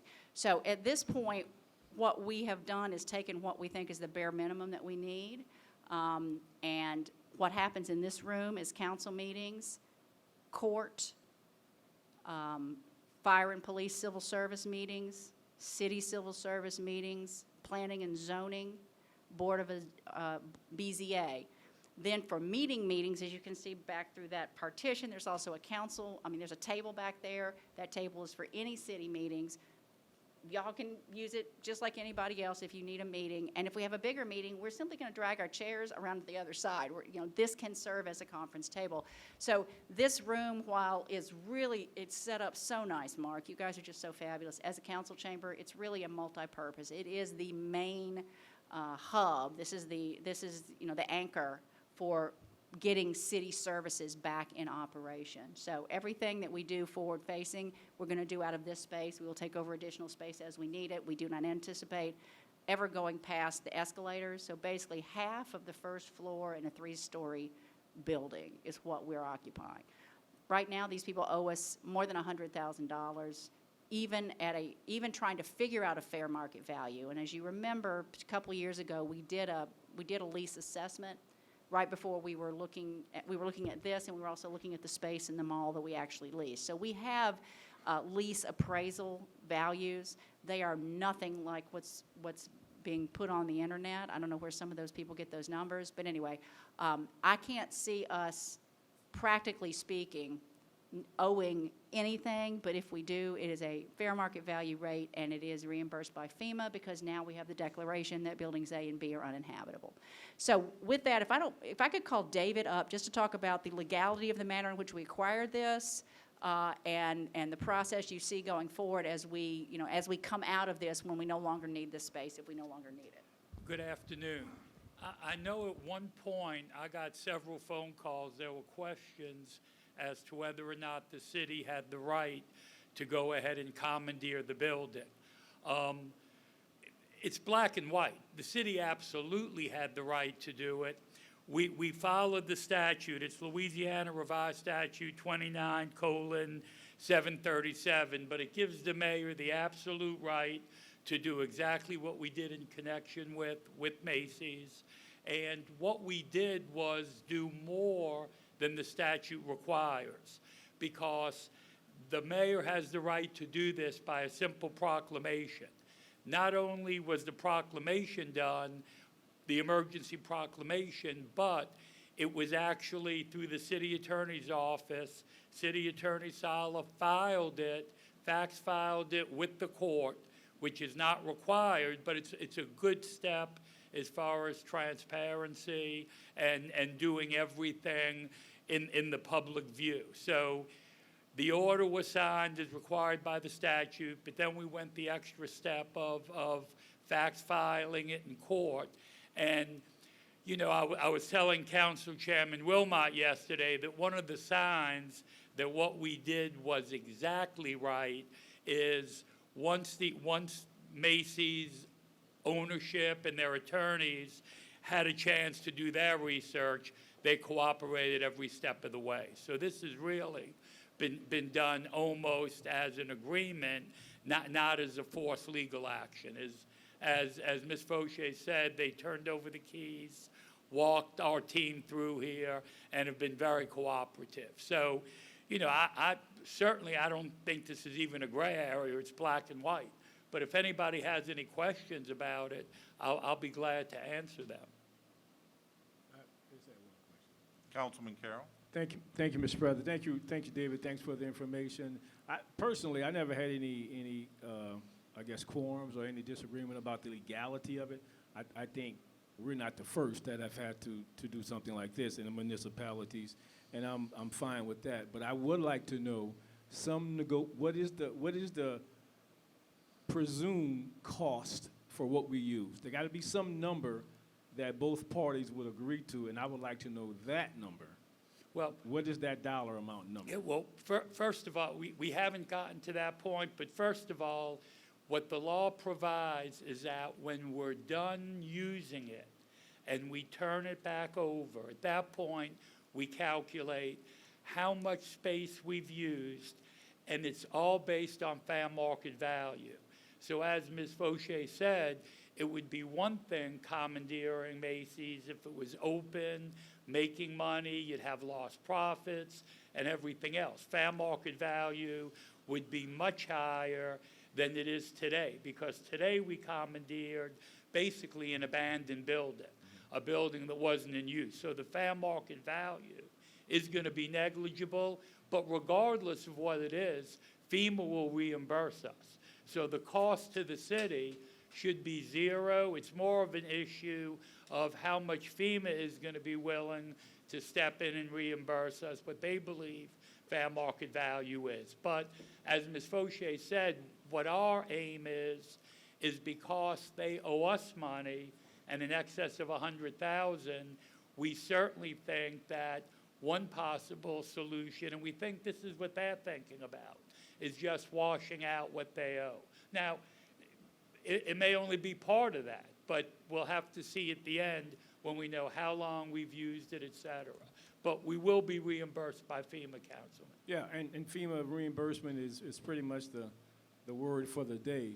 So in your opinion, the fair market value is not anything that either party can say, well, no, I disagree with that, it should be more.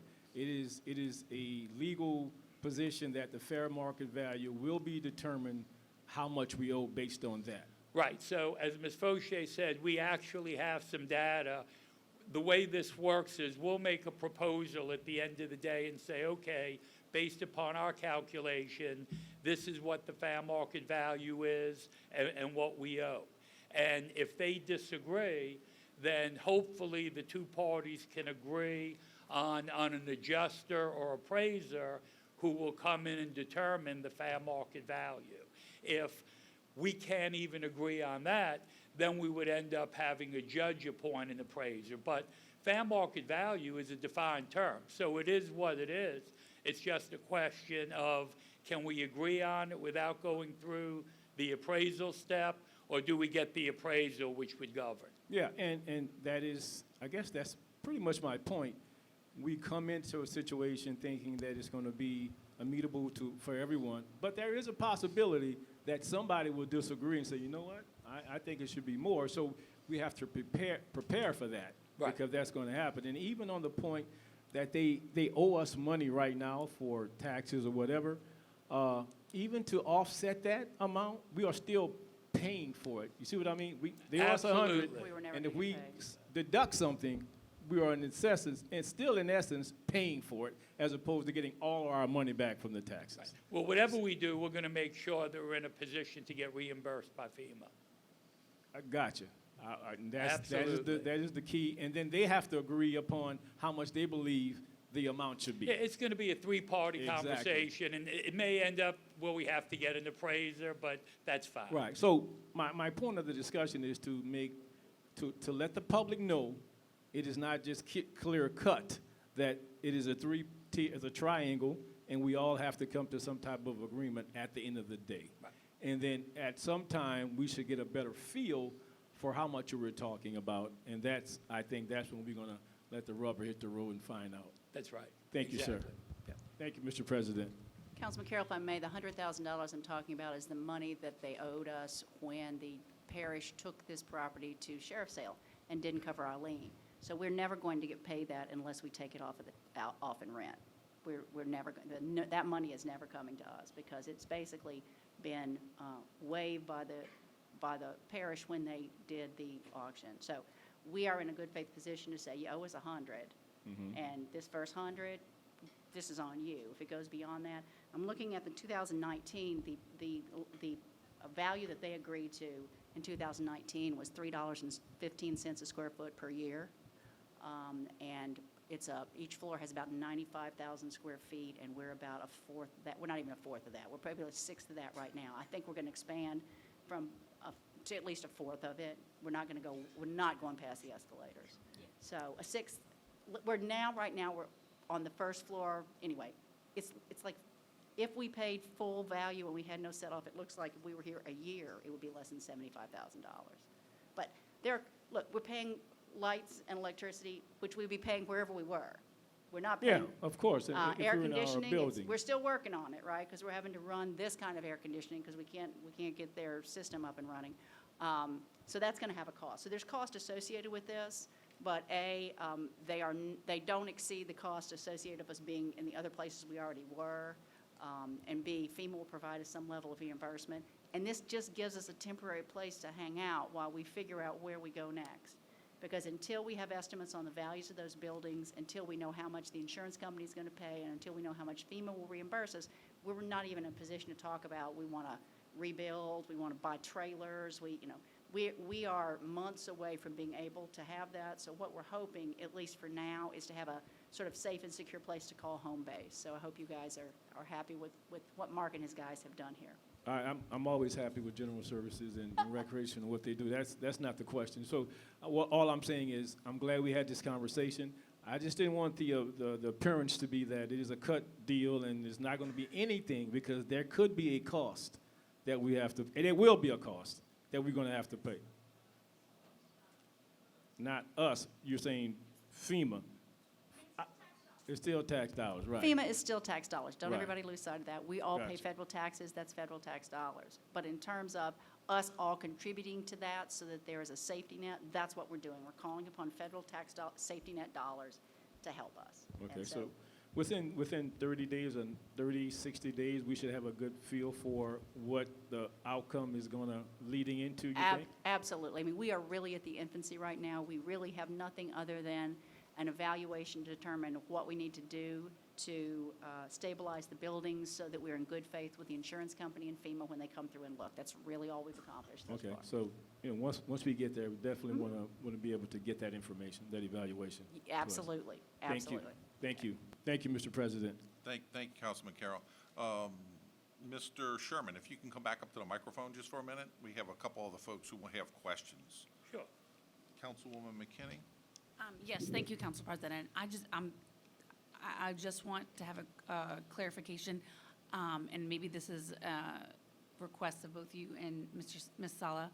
I'd like, if you could send all of the documentation that was filed and interacted to the council for our information, that I would really appreciate that. Sure. Just so we fully understand, what the process that was taken and is going on, so. Yes, ma'am. I'll get that to you. And I had just a couple of questions, very short. You mentioned that there was a proclamation done by the mayor, then you also mentioned that there was an order. Is that one and the same? Yes, Okay. it's an emergency declaration, Okay. which call an order, a proclamation, a declaration, it's the same thing. Okay, and then just to take note, our conversation, you mentioned that I believe the parish after Katrina had commandeered property. Yes, and we were involved in that legal aspect. The Louisiana revised statutes dealing with emergencies is a number of statutes that are all very specific. There is one statute that deals with what the parish and parish president can do. There's a statute dealing with what a municipality, a city like Kenner, and the mayor can do. And actually, the statute dealing with a city and a mayor, it was enacted after the statute dealing with the parish and the parish president, and is broader, and in the minds of many legal experts, gives a mayor actually more authority, which the authority should be the same across the board. But one other thing that I didn't mention was the statute does require that upon a mayor commandeering property, the mayor has to notify the parish president. And I know that Mayor Zahn talked to President Li Shang before, during, and after, so that requirement was met. But there'll be two pieces of paper, Councilwoman. There'll be the declaration or the proclamation, and then there'll be what was filed, fax filed, in 24th JDC, which isn't required, but was done out of an abundance of caution. Those are going to be the two pieces of paper that the council will receive. Okay, and those specifically mention, I'm sorry, and those specifically mention the Macy's building, or is that Yes. outside? Okay. Yes, Okay. yes, Thank you. yes. Any other question? None? Thank you, Mr. Sherman. Sure. We appreciate you.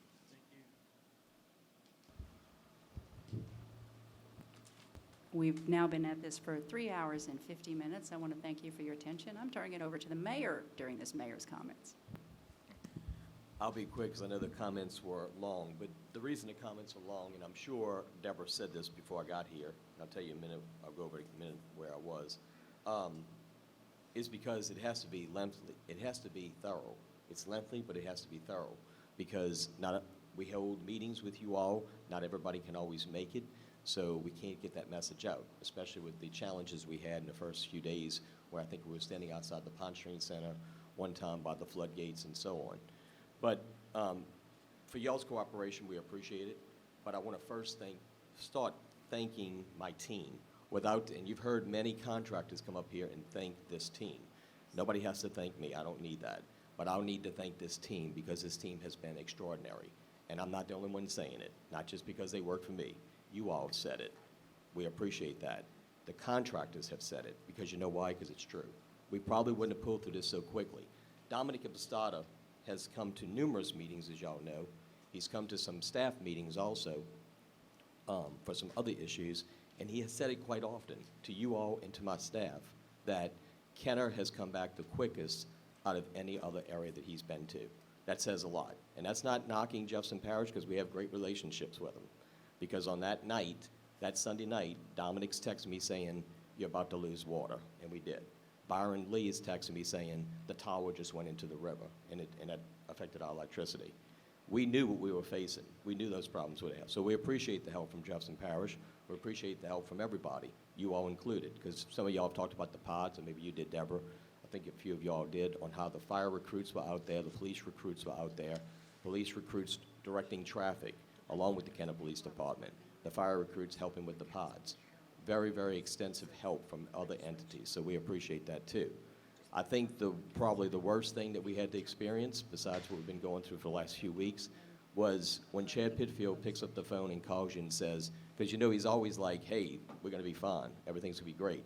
But when he picked up the phone on Sunday night, and Christy, I talked to you right after that, picks up the phone and says, we probably have an issue. We probably have to get more help than just the MERT team. And that's when he brought in the PUSH people, which was Caldera and also RISC. And for him to call me and tell me that after he cut his way out of his subdivision, which is Grand Lake, and then he got down the street and the water was coming in his F-150, which is the reason why we're looking at these, where we purchased some other vehicles, also besides the things we've mentioned, the flooding. He had to turn around because we were prepared to go out there and put the light, well, he was, not me. He was prepared to go out there with his team and put those lights up, do what needed to be done, and then we come out because we don't want to get in his way. I talked to Christy later on that morning, and I know her and her husband went out and said, yeah, the water's bad. We got a little bit further, but the water's bad.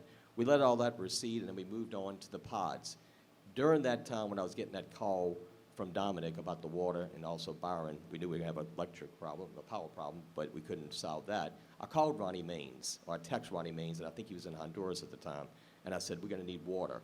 Also, Joe Stagney, our representative, had also contacted me and said, we'll get some water for y'all. Because that was the first and foremost thing. Look, power is important, but I'm going to say this, water comes before power.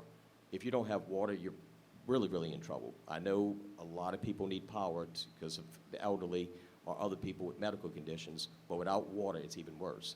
So I want to thank those people for stepping up. You all that came to the pods, I think each and every one of you all did, and we did it. We've done a great job.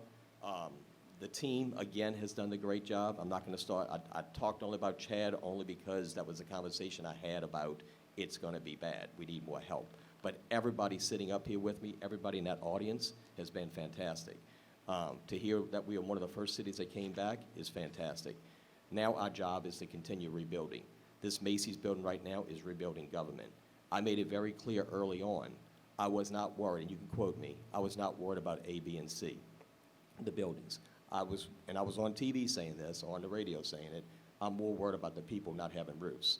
So as we sit here with a little bit warmer atmosphere and not the fancy dais and all that, same here, not everything that we're used to, let's think about those people that don't have roofs over their heads. I ask you to still help me on rebuilding Kenner. We will rebuild this government because now it is important to get those departments open. Kenner Police and Kenner Fire were always there with the MERT team, our sewage teams, our general services team, all those groups, Public Works. But the first department I had to open was code enforcement. I had no place to put it. I was not going to put these people that are in makeshift air condition in tents. They don't deserve to be in tents. They still have to deal with the tents outside, but at least they get a little break to come in here. I think we can endure the same thing that our residents are enduring. I think this works. It'll be a period of time before anything happens outside of this. We can all sit here and think that we're going to be able to be in something nice next month or by Christmas or by, the spring of next year. We'll get out of fantasy world because we're not going to be. We're going to have to rough it for a little bit. And this is nothing compared to what our people are doing. I rode with Steve Scalise the other day, Congressman Scalise, I went to showing the destruction of District 2, how we're rebuilding here, and Councilman Segura cannot make the tour for that one, but Councilman Brannigan met me here with Steve, and you heard what he said. This is perfect. This is how you rebuild government. Then we went showing the government side. I wanted to show him the people side. And one of the worst hit areas of his district, not Congressman Carter's district, but Congressman Scalise's district would probably be University City. So I asked Councilman Brennan to come out there. And you saw him get out the car and look at that house on the corner, I think of Vintage maybe, and 3600 block, something like that. I can't remember exactly. The one that actually, West Loyola, the one that when you're out in the street, all the streets become one. The roof came off, and the brick facade actually came in, almost kind of like yours, Councilman Hayes, in District 3, where one house just imploded. It looks like it just imploded.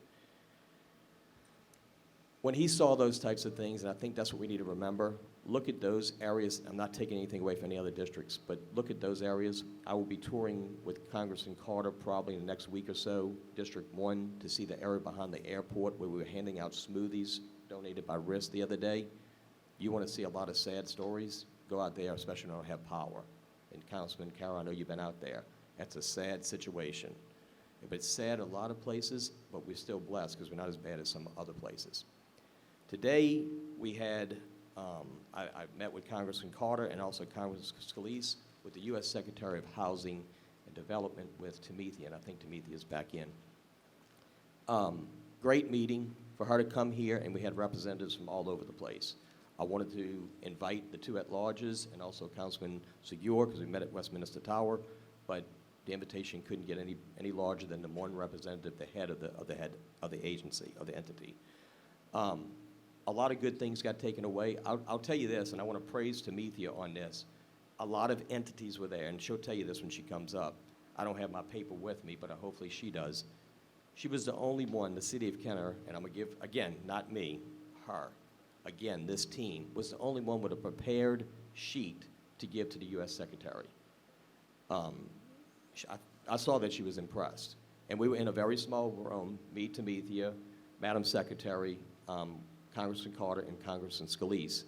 And she was impressed that she got that from the city of Kenner. So I do feel that she's going to respond with the federal government, along with Scalise and Carter, for their help. I'll say this, because we've tried to keep politics out of everything, and I ask y'all to continue to keep politics out of this disaster. Congressman Carter's comment was, hurricanes are not partisan. And I think that is something, and I'll give him credit for that. I'm not stealing it from him. Congressman Troy Carter said that. And I think that's very, very good words to show, hey, let's all work together. He made it very clear in the meeting, and Tamithia heard it. Republicans, Democrats, we all got to work with the president. Let's all work together for our people. I ask you all the same thing. Most of y'all are Republicans. We have one Democrat. But I ask all of you all to work as a team with this administration. I appreciate the way y'all have worked with us, and let's continue that and keep politics out of it. Thank y'all. Tamithia?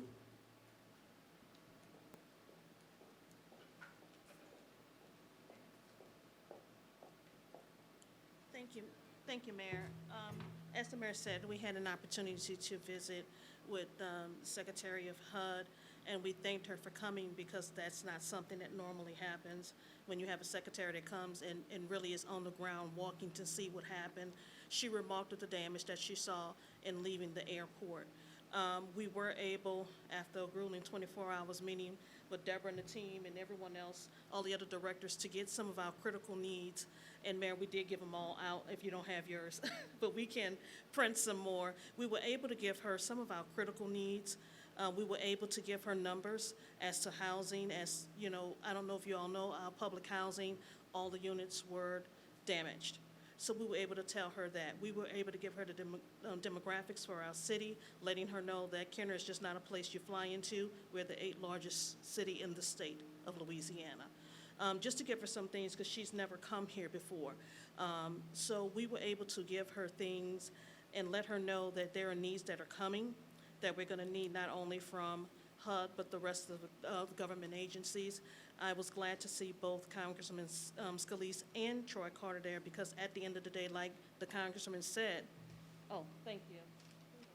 This is a sheet, and I'll try to disseminate when we do get printers back, just letting them know infrastructure impacts, letting them know the immediate impacts to our city services because of our damaged buildings, our public housing, the water damage. So we've asked for some things. This is just critical needs that we asked for that we could identify immediately. One of the things was a water tower, a storage water tower, so we can alleviate some of the problems. We did find in our research that that was one of the items that was requested after Katrina by the parish for the city of Kenner. It wasn't funded, but we're hoping to get that funding now, because that's a need when the water has to be turned off because of the low pressure. We're looking at things for the future to make sure the city is made whole. We can't escape the disasters at all times, but however, we can always be prepared. So we're looking to work with the Congress people. That's why we gave it to them in their hand, to let them know when they're working together.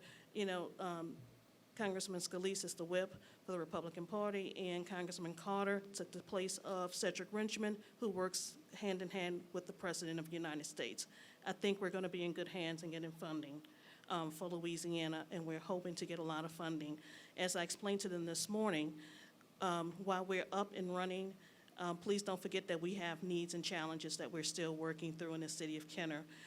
You know, we've tried to do what we can to make sure the city continues to run, but don't get fooled that we don't need help like other cities and other parishes may need. So I want to thank the mayor for allowing me to come. Like I said, we did have this one sheet.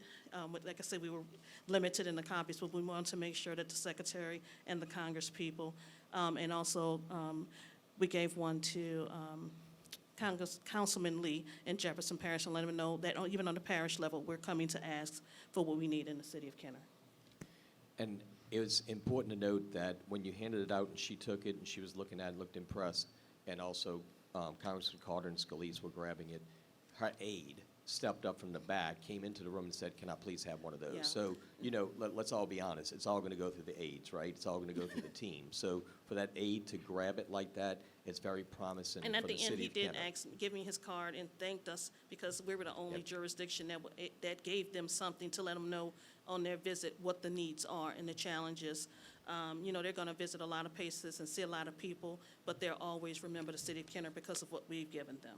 Now, she had me a little nervous because she was a little late, but I won't hold that against her. But she stepped up as a team player, team member, and delivered for that. So, Tamithia, look, on behalf of the administration, we appreciate that. Oh, thank you. We were without a printer, but we made it work. Thank you. We made it work. Thank Thank you. you. Ms. Shaw, Ms. Shaw, That concludes it. Ms. Shaw, if you can come back. Councilman Carroll, you have a question? I'm sorry, Councilman. I have a couple of comments. Sure. Not so much a question. Thank you, Mr. Attorney Shaw. Thank you very much.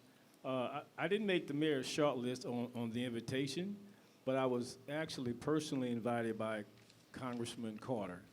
He and I have maintained a relationship since his term working with the President Wilmot and Stagney in the state legislature. So we've been, you know, for the past 10 years, we've been friends. He invited me. Obviously, I told him because of our meeting I couldn't make it. I would have loved to been there with Madam Secretary Fudge in Housing and Urban Development for everyone. That is her name. That is her position. It is great to know because of our relationship, maybe 6 months ago, 7 months ago, maybe some of the information that you submitted to the Madam Secretary came from a meeting that I was invited to. I couldn't make it, but I passed on to the congressman. So hopefully some of that information made the list because we had a real detailed 2-page list. And like you said, it wasn't just for a Democrat like I am or Republican. It was a list for the city of Kenner. And what we're working on, Councilman, we just gave this preliminary to put something in the hand, but however, we are working with my consultant to develop a larger plan, because that larger plan needs to come, you have to realize, the way the funding comes down, it comes from the federal government to the state of Louisiana to the parish, and then the parish to the different municipalities.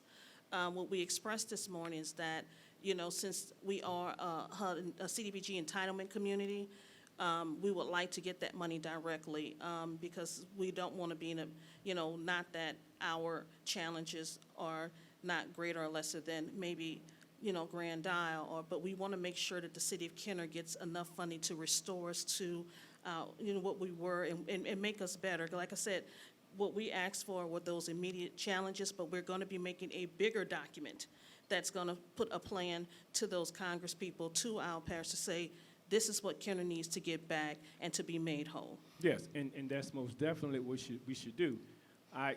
To mention Congressman Scalise and Carter now, because Councilman Carter represents me. Yes. That relationship is initial to be able to have that rapport, which will in turn help the city. And I want to say that a couple of years ago, I had the opportunity to speak with Congressman Scalise about a specific issue that you would have thought Democrat, whatever, but he literally called me back. It related to the East Jefferson Levy District. Called back along with Congressman Cedric Richmond and supported the area, which wasn't his district, to ensure that the people from the District 1, the cemeteries, were whole. So I've never thanked him for that personally for calling, but I will one of these days. But it goes to show you, he looked beyond that. He understood what was going on. Obviously, Cedric Richmond understood, but he understood and he felt the need also to support, and it worked out well, as everyone knows. So that relationship is important, and I look forward to being able to support as much as I can, working with the administration, working with you, to ensure that, you know, that we keep that line of communication open and to be able to communicate with the congressman. And I'm glad to see our delegation working together. Like I Yes. said, it doesn't matter of what, you know, what party affiliation. At the end of the day, it's all LA. We're all Louisianians.